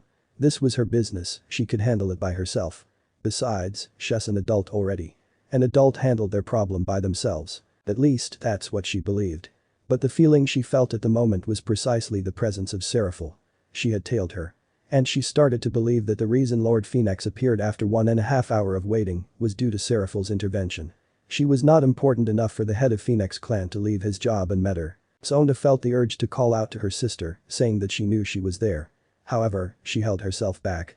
She didn't have a younger sister, so she couldn't fully understand what it felt like. But, she understood why Serafall did what she did. It would be bad of her if she called her out. Let's pretend I don't notice. Shrugging, Sona casted a teleportation magic circle, returning back to the Citri mansion. A dozen seconds after her arrival, Serafall ran toward her with energetic smile fully displayed on her face. Since there was no one around, Sona allowed Serafall to hug her. Damn, her breasts are something else and she is shorter than me. Such jealousy found its place inside her head when their body pressed each other. So, how was it? Asked Serafall, pretending she didn't know. Did you manage to secure a deal? Yeah, Sona nodded her head, as how I want it to be, the rating game will be held in a week. You can tell father that he can bet on me he is guaranteed to win. Excellent. Now then, let's go to sleep. You can hug your beloved big sister like you always do when you're still a kid. Oh, right, we should take a bath first. As much as I want to spend time with you, I need to return to the human world, sister. I see. Alright. Perhaps some other time I will stay the night and we can spend the time together. For now, please tell our parents that I'm leaving. Seeing Serafall nodding her head, Sona decided to leave immediately. 3 hours had passed since she left the blonde, she wondered if Hess waiting her. When she appeared in their apartment through teleportation magic circle, her eyes found the blonde sleeping on their couch. Smile crawled its way on her face, her legs were already moving to reach him. She bent forward, positioning her face slightly above him. Looking at that face, it tempted Sona to land a kiss. Oh girl, she really did that, and on his lips, too. And so, in a week, Sona's first rating game both officially and unofficially shall take place in the underworld. It was essential to note that Sona didn't need her peerage's help to win the game. After all, it was not a rating game where she absolutely needed peerage to win, it was a normal rating game. A battle between two peerages to defeat the opposite's king within 90 minutes, just like a normal chess. The difference, the kings were not limited. However, it didn't mean Sona didn't want to prepare her peerage. After all, they're now devil. They deserved a chance to get promoted to a high-class devil so that they could have a better status and rights that were only given to the devil of high class. So that they could have their own peerage. Of course Naruto was not one of them who wanted to be promoted, the blonde had refused each offer given to him either by Saji or Ajuka. And Sona didn't think the blonde would change his mind. When she asked, the answer always the same. I have no interest in it, status means nothing to me. You have never seen me kneel before anyone, have you? And I have not bowed my head toward anyone either, save for the one time I did to Ajuka out of my gratitude and respect. And so, here stood Sona and her peerage in an empty small island together with Rias and her peerage. Unfortunately, there was no Naruto among them. He was gone to a different place with Saji. Saji had a unique sacred gear, a sacred gear that consisted of 4. The blonde wanted to see what Saji could do. That's a good thing, and Sona knew for a certain that Saji would improve significantly under the eyes of the blonde. The rules are simple, Sona stated. No killing move. One wins when the opponent either gives up or unable to stand anymore. Rias nodded her head in understanding. Her peerage stood on her both side minus another bishop who was training to control his sacred gear in the Gremory mansion in the underworld. Then, let's begin. Naruto's dimension, I see. At the moment you can only use one of your sacred gears at a time. Naruto said after witnessing what Saji could do with his sacred gear. While the abilities of your sacred gears are impressive, at the moment you lack control over your demonic power and physical strength to utilize it to the fullest. Yeah, Kaichu and Tsubaki senpai said I need to work on my stamina and physical strength. Naruto nodded his head. Good that you acknowledge it. However, we're not going to start with that. For the first 4 days, you will work to control your demonic power and utilize each of your sacred gears. Only after that we can work on your physical prowess. For today, you will focus on Blaze Black Flare. By the end of the day, I want you to be able to fire your black flame as easy as flipping your hand. Then I will be in your care, senpai. Please don't go easy on me. I want to be strong too so that I can help Kaichu and protect the others. Naruto smiled. That's the spirit. Then, Saji, I will start attacking you with many small fireballs. Numerous orange magic circles appeared on Naruto's right and left side. Your goal is to protect yourself from my small fireballs by burning it with your black flame. Now, here I go. Sona didn't lift a single finger, but Rias' peerage was down already. The only one left standing was Rias herself. On her side, only Ria and Momo were down. Akeno and Yudo simultaneously defeated those two. Yudo was defeated right after that by Tsubasa, while Akeno fell by the hand of Tsubaki after her queen managed to force Kaneko to surrender. While the fight between Akeno and Tsubaki was interesting, more so with all the lightning Akeno created, there was a big disappointment in the form of Haidu-Ise. He hold boosted gear one of the Longinus, yet he was nothing but annoyance in this practice. His perverted nature was out of the world. He was fainted after Raruko accidentally touched his manhood and he was still unconscious, with his thing pointed upward. Thanks to Asia who was covering the pervert from the other's eyes, otherwise Sona would have buried him into the earth. To be honest, his thing's rather average. It was almost twice smaller than Naruto's size that she saw in her previous dream, and naughty Dri Sona widened her eyes in both horror and embarrassment. Her face was already colored in pink. Damn that dream, cursed Sona inside her head. No, it was not because she hated it, damn no. Sona would happily embrace that dream if it decided to delude her mind again. She cursed the dream because it made her stare at Naruto more often and that she was curious to find out whether the dream held any truth. The feeling in the dream was full of ecstasy. Will it be the same in the real world? Oh, girl. Sona was ashamed to admit that she felt hot down there. All these embarrassing things would not dominate her mind if she had not kissed the blonde last night. Oh, for the devil's sake. Sona really hoped that the blonde didn't feel the kiss. Otherwise, she'd like to die just to erase the embarrassment. On the bright side, it proved that she was a normal healthy girl unlike her big sister. Yeah, that was the solace she could take at the moment. Kaichu, your face is red. Tsubaki stated. I will not ask why, but you may want to give Ria-san a response. She wishes to face you one-on-one. Sona blinked twice. It is not, she said replying Tsubaki's first sentence. Alright, I accept her challenge. You can rest, Tsubaki. With that, Sona stood a few meters before the crimson-haired devil. I didn't expect your peerage to be so strong, Sona. And I certainly didn't think that one of your peerages would take advantage of my pawn's perverted nature. But alas, today I learned that we have to use everything in order to win. We have to do everything in order to defeat our opponent. I'm sure that Raruko didn't plan to do that. It was purely accident. Sona shook her head. Nevertheless, let's get this over with. Come, Rias, give me your all. Don't hesitate or you'll end up embarrassing yourself. The last time we fought, I show you who the boss was. Have your confidence deludes your mind into thinking that you can beat me. Sona sighed. They both knew that Rias was just trying to boost her confidence. Besides, their last fight happened when they were 12. Things were different now. Nevertheless, Sona said nothing and motioned the Gremory heiress to attack her. Rias didn't wait for another provocation. Her power of destruction came to life. Small orbs of dark energy shrouded by crimson aura appeared around her. That orb would turn all things into ashes, or so they said. But Sona knew that was not the truth. Indeed it could do that, but depending on someone's strength, resisting the power of destruction was not impossible. After all, it was still made of demonic energy. After all, if power of destruction could reduce everything into ashes, why was Serzich Lucifer not the strongest being in the world? Here I go. Sona blasted the orbs of power of destruction with her concentrated demonic energy. It caused the ground to shatter and Rias to widen her eyes in surprise. The orbs of power of destruction didn't get destroyed, it were pushed. Rias could still launch it back towards Sona. However, Sona was no longer standing at the crack on the ground. She was already behind Rias with hundreds water bullets. You need to train seriously, Rias, or you will never get the chance to claim rating game championship. After all, I'm the one who will sit at the very top. You are talented and you have more demonic energy than I. But as of now, you're wasting your potential. Learn from this defeat. 7 days later, Underworld. The day had finally come. Naruto found himself standing next to Sona and her peerage inside a large arena waiting to be teleported into the rating game arena. Before them stood Riser Phoenix and his peerage. They were all wearing confident face, looking down on their opponent. Their arrogance was something else, but that's to be expected from young devil coming from elite family. Naruto sighed inwardly, didn't understand why he didn't use a clone to take his place. He knew Ajuka, he was his student after all.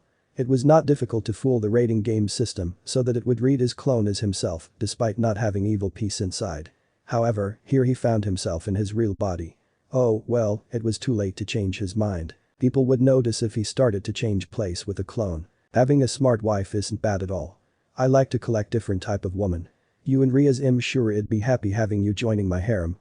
That stoic face you have, I wonder what kind of expression you have when we play together on my bed. Naruto didn't want to show off in front of the whole Devil Society or even the whole supernatural world. It was better for his strength to be hidden. However, he changed his mind. Hearing how smugly Riser vomited those words, knowing how disgusting the words he uttered, Naruto had to admit he felt annoyed. So annoyed that he felt glad he was here. Sona, I'm sorry to be this selfish, whispered Naruto, but his voice was loud enough to be heard by all the devils inside arena, but let me handle this little devil. Have Tsubaki by your side, let Saji become the main piece for you to destroy his pieces. We will let the Devil Society know that you are first in line to win rating game championship. Riser's face was distorted in fury, but contrary to him, a beautiful smile graced Sona's lips. You are my knights, she said. Indeed I am. And the scenery suddenly changed into that of the hot desert. The rating game had just begun. It was plain desert. No single tree to be found. A truly plain flat desert with sand hills surrounding them. It was like an arena, or, in this case, a chessboard. The pieces would be moved to take down the other pieces. An open battle, unlike many more rating games where they needed to protect their flag or something similar, there are no places to hide. Rating game, begin. Rating game system's voice echoed, and it followed by Riser's voice as he ordered his peerage to move and cut the distance between them. Destroy that blonde bastard. Naruto didn't pay attention to the women that were closing to him. In a blink of an eye, he was already behind them all, in between them and Riser, who was standing in between two women. He heard Sona giving orders to Saji and others. The fight had just begun among the peerages. And just in a few mere seconds, the rating game systems announced two of Riser's pawns had been defeated. Are you not going to attack? Asked Naruto as a few golden ripple patterns appeared on both his sides. I will allow you as much time as you need. It is fine with the three of you attacking me at once. Riser's face shrouded in anger. He ordered his queen to attack, and the queen moved in a heartbeat. But Naruto only launched 3 identical swords as response. The swords were moving at supersonic level of speed. They were too fast for the queen to avoid while she was running towards Naruto's direction. However, her reaction speed was good. She managed to protect her vital part from being pierced. Unfortunately for the queen, Naruto was not so full of himself like Gilgamesh. Gilgamesh didn't bother to master all the weapons inside his treasury. That blonde king only bothered to master powerful weapons. Naruto learned to master as much weapons as he could. But even with the help of shadow clones, he had not yet mastered them all. Naruto estimated that he had mastered a fifth of total weapons. But that was more than enough. He had no time to use all the swords at once anyway. That's why, before the queen managed to take the swords from her body, each swords released a stream of lightning that caused the queen to scream in agony. It surprised Riser and even brought worry to the ever-calm young woman beside the phoenix. And, before anyone could say anything, the queen disappeared from the arena as the rating game system announced her defeat. The swords turned into golden particle and disappeared as well. Just to tell you, all of my weapons are not normal. There are holy swords among them. Be careful not to be hit. Don't be so full of yourself, trash. Just because you managed to defeat my queen effortlessly doesn't mean you can do the same to me. Growled Razor as he stepped forward with flame wings appeared on his back. Go help others, Ravel, I will kill this imbecile by myself. Very well, Onisama, but please be careful. He is strong. Don't let your guard do. Ravel failed to finish her words. A sword had pierced her heart from her back.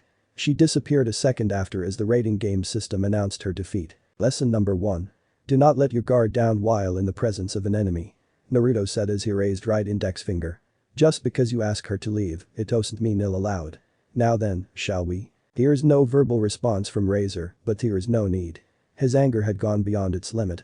The heir of Phoenix clan launched numerous fireballs as his body covered by flame. However, Naruto was not impressed. While the man's control over flame exceeded that of Sasuke's, the speed and its power were lacking. But then again, Sasuke's jutsu was great fireball, not fireball. Naruto's very own fireballs met head-on with the Phoenix heir's. The golden ripple on both his sides disappeared. Sona shifted her eyes from Naruto to Saji as she heard rating game system announced another defeat of Riser's pawns. While not yet as strong as Tsubaki, Saji had become stronger than her other pieces. But that's to be expected. He had 4 sacred gears. Naruto personally taught him. It would be questionable if he didn't significantly improve. Saji alone had defeated all pawns of Riser. Saji was not the only one to be praised. Tsubasa and Tomo were on the way of winning as well. So were Rias. Even Momo and Haruko managed to corner both of Riser's knights. Sona was overall pleased. They needed way more training and experience in order to compete with the likes of Daihouse or Belial's peerage, but for a newbie they're good. Aunt, Saji. Yelled Sona as she watched Saji run toward Tomo. Let them finish their fight. This is a raiding game, no one will die. Allowing them to finish their fight is essential for their growth. Come here. You can go should one of them fail, which I doubt they will. Rias had to admit that she was jealous at her childhood friend. She admitted that Sona was the smarter of the two and she had no problem with it. But she should be the stronger between them. Yet, their battle a week ago said otherwise. Sona was no longer her rival, that childhood friend of hers was a level above her, a giant level.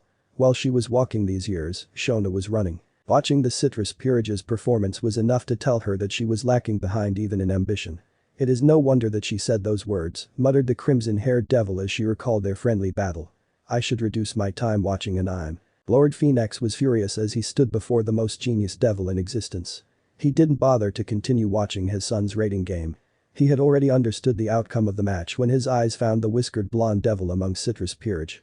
That reincarnated devil was no ordinary devil, he was a low-class devil only in status. That knight of Sona Citri was Ajuka's only student, there were even a rumor mentioning a new knight defeating Surzich's knight in a duel which automatically made him the strongest knight. It was not a coincidence that Ajuka's student was also a knight. It could be no one else but that boy. He must the knight the rumor talking about. After all, even though he was a young human and new to the Devil Society, he was the genius student. Ajuka had never taken a student. Anyone with a healthy brain could connect the dot. I didn't know that your student is the member of Citriera's peerage, he said as calm as he could. He was a lord of a noble clan, but the man before him was a Satan and one of their two strongest devils. Despite how furious he was, Lord Phoenix knew not to cross the line. Don't you think it is not fair for my son's peerage? Not fair to your son or to you? Ajuka didn't wait for the elder devil. I heard that you made a deal with Serafall's sister. Your son's lose is equal to your lose. Is that why you come to me, Lord Phoenix? Never mind, Lord Phoenix stated flatly. I will leave you on your own, Lord Ajuka. Oh, yes, thank you for coming. As the lord of the Phoenix clan left his room, which was the operating room of raiding game, which was one of many rooms that connected to the arena, Ajuka returned his eyes back to the screen that showed his student humoring the Phoenix's heir. Of course normally he wouldn't be here, he had people ensuring that there'd be no problem as the raiding games took place. But today was different. His student was there and Ajuka was dying to wait for this day to come. The reason was simple. There's life inside Naruto that didn't belong to the blonde. It was not sacred gear, the blonde's sacred gear was a key that unlocked a vast treasury that contained weapons, food, drink, and many others. That life he felt when he was training the blonde was devilish in nature. Ajuka couldn't grasp it in normal situation, but it would be different in raiding game world. Yet, even at this moment there's no indication about that life. His system didn't give him his desire. Was it perhaps his delusion, hallucination?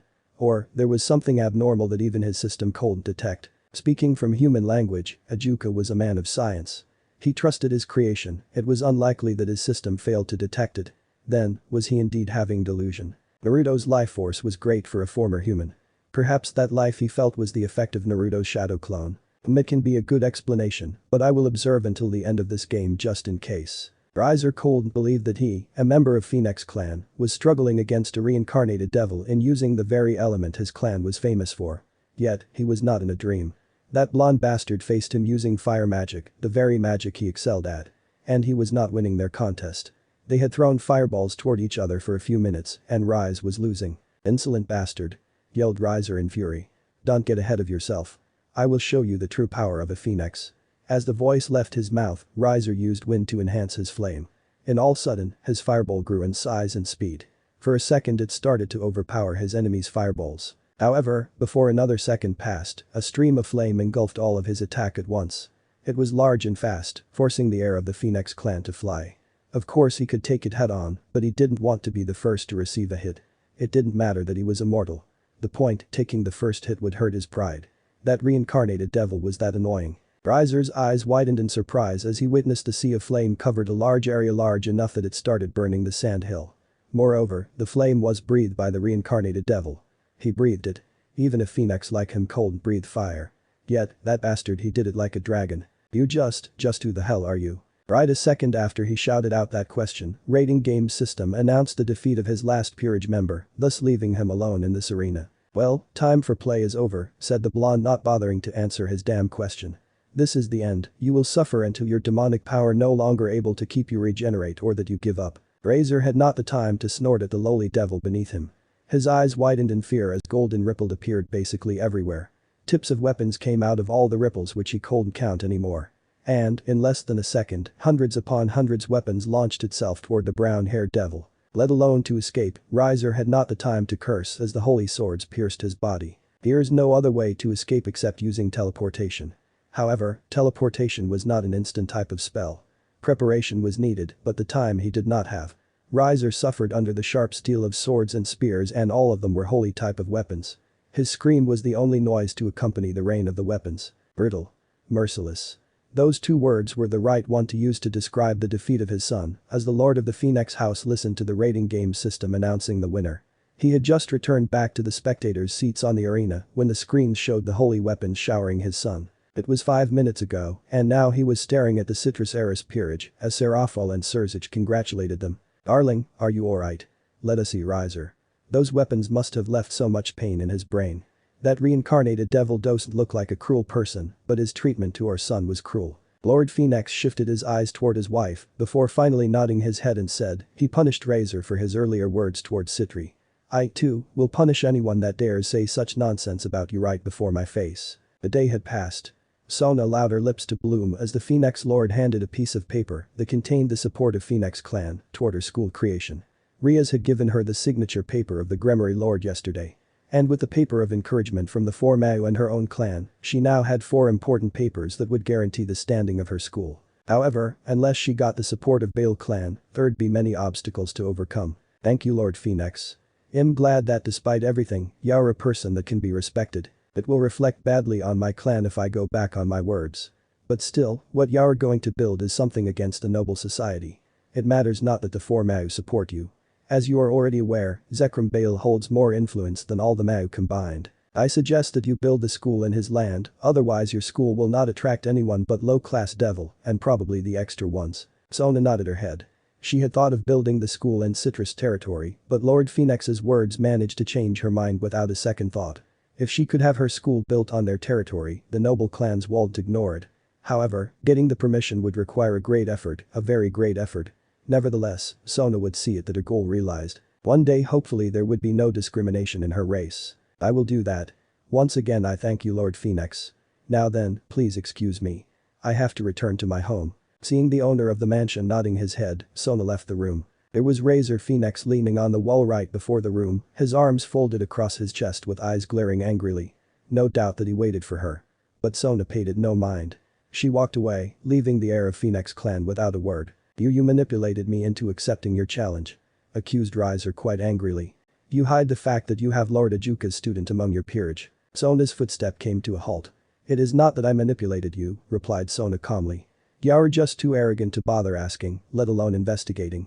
Besides, Sona shifted her head and gazed coldly at the Phoenix. "If I want, I can beat you and your peerage by myself." That said, Sona disappeared with teleportation magic circle, leaving the very agitated Riser Phoenix alone. In Kyoto, Kurama rested his cheek on his right palm as a well-known deity stepped into his throne room. He didn't bother to stand from his seat. Nor did he bother to show respect. He was the supreme king, a day he bowed his head would never come.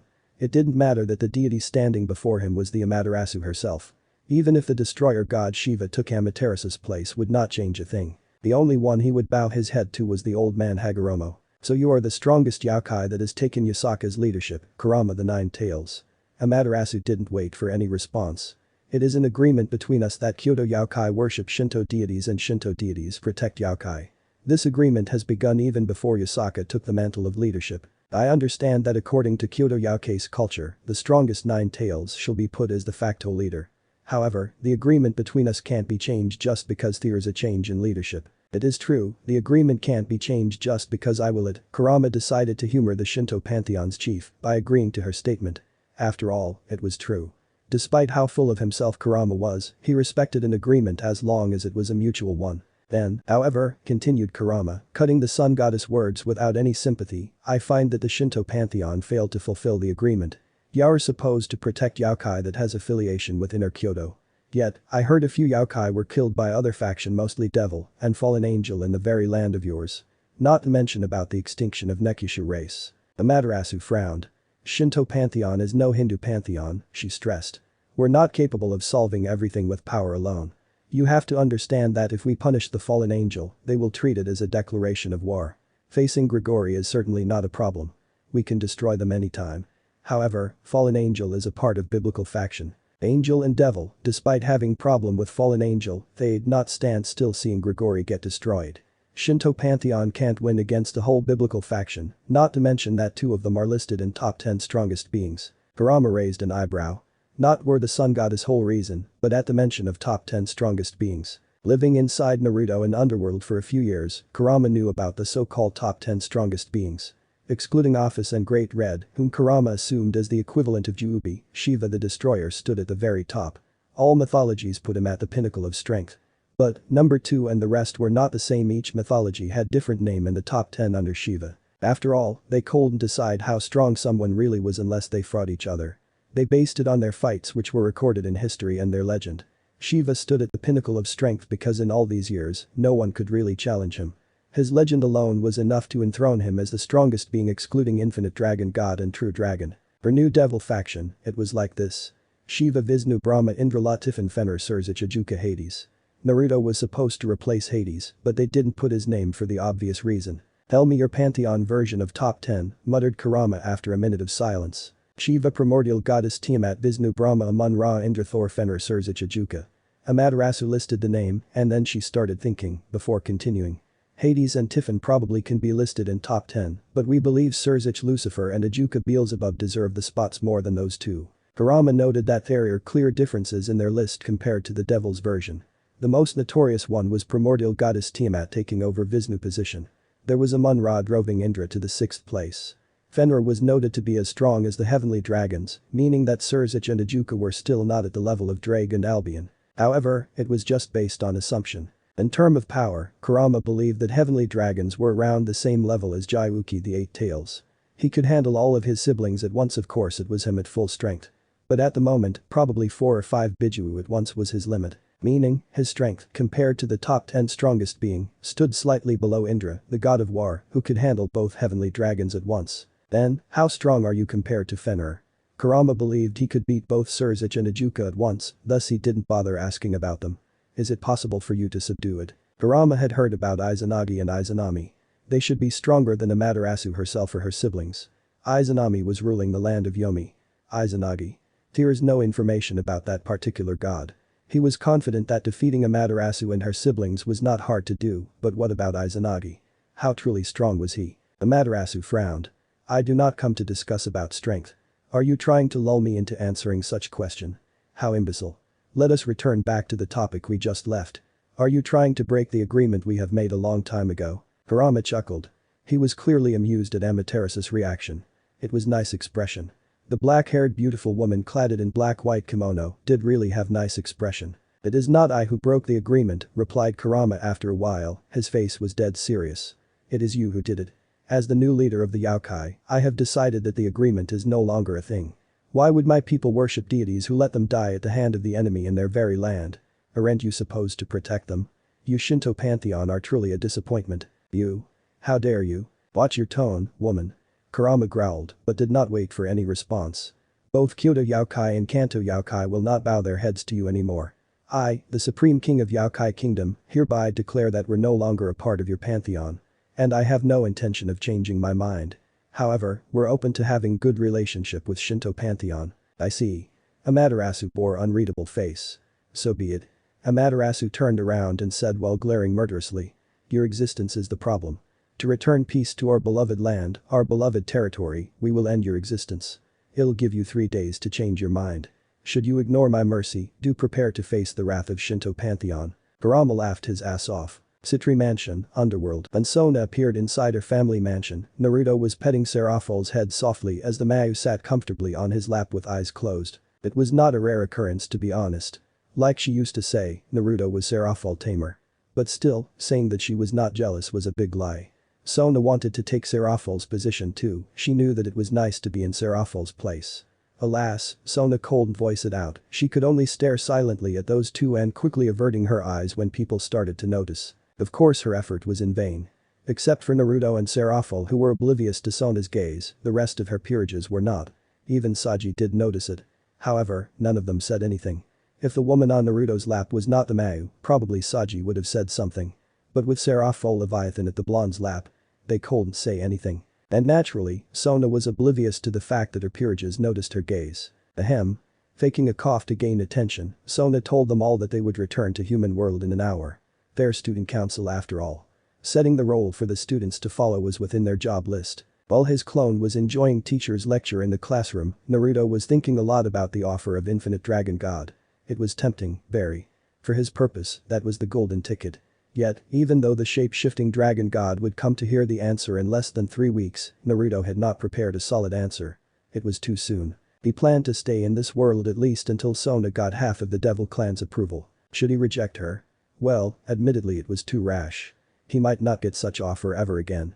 Besides, Ophis had done half the deed. She had helped him in awakening Asura's power. Rejecting was not wise. But, accepting at the time was not plausible. Could they delay the time to confront the Great Red? In less than a month was just too soon. Defeating Great Red needed time and preparation, which was not plausible in the short of time. That's right. Naruto decided after a moment of deep thought. It is stupidity to reject such offer, but I would reject it if Ophis doesn't want to delay the time for us to confront Great Red. These people have helped me a lot. I will at least return the favor before leaving. When the thought about returning to elemental nations fully grasped his mind, a new question arose. Why would he want to return? Aside of that was his world, the world where he was born, what else? Obviously there are people who would miss him. Pervy Sage, Tsunade Bachan, Konohamaru, Haruka, perhaps Hinata as well. He also had good relationship with Shikamaru, Kiba, and even Niji. Kakashi, would he miss him? Would Sakura? And to be a Hokage, was that truly a dream he wished to fulfill? Naruto shook his head and avoided such thought. It was no use burdening himself with such question. He would think about it when that time came. For now, he could live in this world as he already did. Nodding to himself, Naruto shifted his eyes to a television, which was way better than the one existed in Konoha. But, before he managed to stand and switch on the tool, he felt his consciousness being pulled. Naruto didn't try to reject it. Hence, now he was face to face with the mighty Nine Tails who was staring at him with a serious face. You didn't allow me to dive into my own consciousness before. What is the problem? What have you done? Did you accidentally kill one of Yasaka's mates? Or you have done it with her using that body? Or, Shinto Pantheon came knocking on your door? The later. I'm really not surprised. Good. Now, come to Kyoto. No. You talk here TSK. That bastard. Naruto sighed, feeling irritated. That furball had left the mindscape and forced him out of it. He was tempted to force the giant fox back into its jail. But he managed to calm himself after a few minutes. Afterward, Naruto disappeared within teleportation magic. Enkidu raised his eyebrow as he watched two exorcists got scammed. One of them looked stupid, a typical musclehead. Another one was different, but she looked quite naive. It was not a surprise that those two got scammed. If they're not exorcists, perhaps he would offer some help. But the exorcists were biblical gods lackey, Enkidu wasn't fond of them. Let them be. Wait, perhaps he could use them to make his search easier. They're two fools wandering around in the city, after all.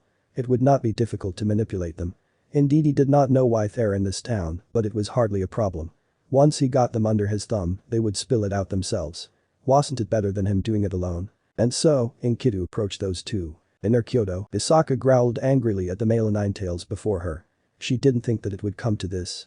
Well, she did think that things might go wrong if she did not consult it with the goddess of the sun. But she did not think that it was to this level. What the fucking hell did Kurama do to make Amaterasu so angry that she declared war on Yokai? What is it, woman? Kurama, who was resting his head on his right palm, raised his left eyebrow at the former ruler of Yokai. If you want to seduce me, go on.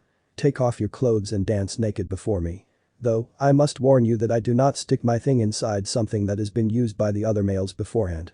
To put it bluntly, I have no interest in you. Of course I have no hate for slut, but I'll never allow your kind to embrace me. The anger in Yasaka shifted toward another direction. She was not a slut. It was true that each year she had sex with at least a male, there was one occasion she had 5 men to satisfy her. But, she was not a slut. She had not found a husband yet. Those males she had sex with were candidates. That was the reason she had sex with them. But, none of them was a father material. She needed a husband that could become a father figure to her daughter, not a man only to satisfy her lust. Well, it's true that her lust was big. It's something natural among her kin. But still she's no slut. If she was a slut, she would not have any problem opening her legs to any useful male. Odin, Azazel, even Zeus would fly toward her just so they could stick their thing inside her for a price. But she had never had sex with them. And she would not spread her legs for them, even though they gave her a very powerful weapon or a lifetime protection. She selected her partners a kind male that could keep secret was one of the criteria they must have, having Big D was another one among many. Therefore, she was no slut. I'm not a slut. So she stressed that to the strongest ninetales in history. Is that so? Having sex with total 137 different men does not make you a slut. Isaka was aghast. How? She asked, cold believed that her well-kept secret being found. It does not matter. Now then, go on and tell me, what do you want? It is irritating being growled at. And I have no interest in discussing what makes a woman a slut. Isaka controlled her breath, calming herself. It took almost a minute, but in the end she managed to calm down. She took a deep breath, opened her mouth. I want you to consider not sending the yokai to their death. We will not win against them, and I have good relationship with Lady Amaterasu and Lady Tsukiyomi. That is something you decide on your own, so you must bear the responsibility. As if I'd need help from weaklings. You should be grateful that I, the mighty Kurama, decide to save you all from your pitiful fate. Now, be gone. I'm waiting for Naruto to arrive. We will put those self-proclaimed gods to their place. Isaka should be angry that she and her people got insulted. But, a smile appeared on her lips. So you can't deal it alone? Afraid of losing, aren't we? The smile curled widely, it told nothing but satisfaction. I just thought that a supreme king such as myself should not reveal my true strength. HMPH. Go away, woman. My patience is already on its limit. ARA. Kurama flared his frightening chakra. Yusaka quickly ran away. She wasn't going to stay to see what would happen if she kept standing before the king. How annoying, muttered Kurama right after the weak Kyuubi left his sight. I will leak her secret to the public. Here's no one who belittled him and got away without consequence. He was the mighty Kyuubi, Hess afraid of no one. But he had learned from his past. Madara. Hashirama. And that idiot masked man. He was not going to accept another defeat. His pride needed to be maintained. What take you so long? Asked Kurama as soon as the blonde Hess waiting appeared from Magic Circle. I got lost on the road of life. On my way back, there was a black cat standing in my way. So, remembering my teacher's advice, I decided to take a detour so that it'd not be swarmed by misfortunes. Anyway, Naruto stopped his mouth as he sat comfortably on a golden throne that appeared from the golden ripple in the air. The throne then floated about 2 meters above the floor, making it higher than Kurama's throne. You can start explaining, said the blonde with right cheek rested on his right palm, looking down on the Supreme King with cold eyes. Kurama had to admit that he was a little intimidated by the brat. Tears no warm radiating from the blonde. His body was shrouded in cold kingly aura. That arrogant blonde spirit from back then flashed before his eyes. So was Asura. It looked like those two memories already become one with the brat. Kurama didn't know if Naruto did that intentionally or by instinct, but perhaps he really got influenced by those two. I make no mistake, started Kurama, looking mockingly at the blonde. He was not going to accept being looked down upon, regardless of who did it. I bring hope and freedom to these poor yokai, but those self-proclaimed gods wish to chain them back with a servitude they do not deserve. I reject their wish, and they declare war on me. It is not my mistake, is it? I see. So, will you join me, Naruto? Your job is only to hold Izanagi, that is if he comes. I will handle the rest. I will face Izanagi after I'm done with those fools. You seem confident. You think you're stronger than Izanagi. After testing the power of Lee Line and think deeply about it, I believe I can gather enough Senjutsu to surpass it. The more chakra you have, the stronger you can become with Senjutsu. I have way more chakra than any of my siblings. You can use Senjutsu. I have not tried, but nothing I cannot do. Kurama had lived long enough to understand how to gather nature energy. His father was a sage. Hashirama was a sage. He had seen summon animal using Senjutsu. Besides, using Lee Line's energy was similar to being in Senjutsu mode. It made him one with nature. He just needed to stay calm and force himself to be one with nature.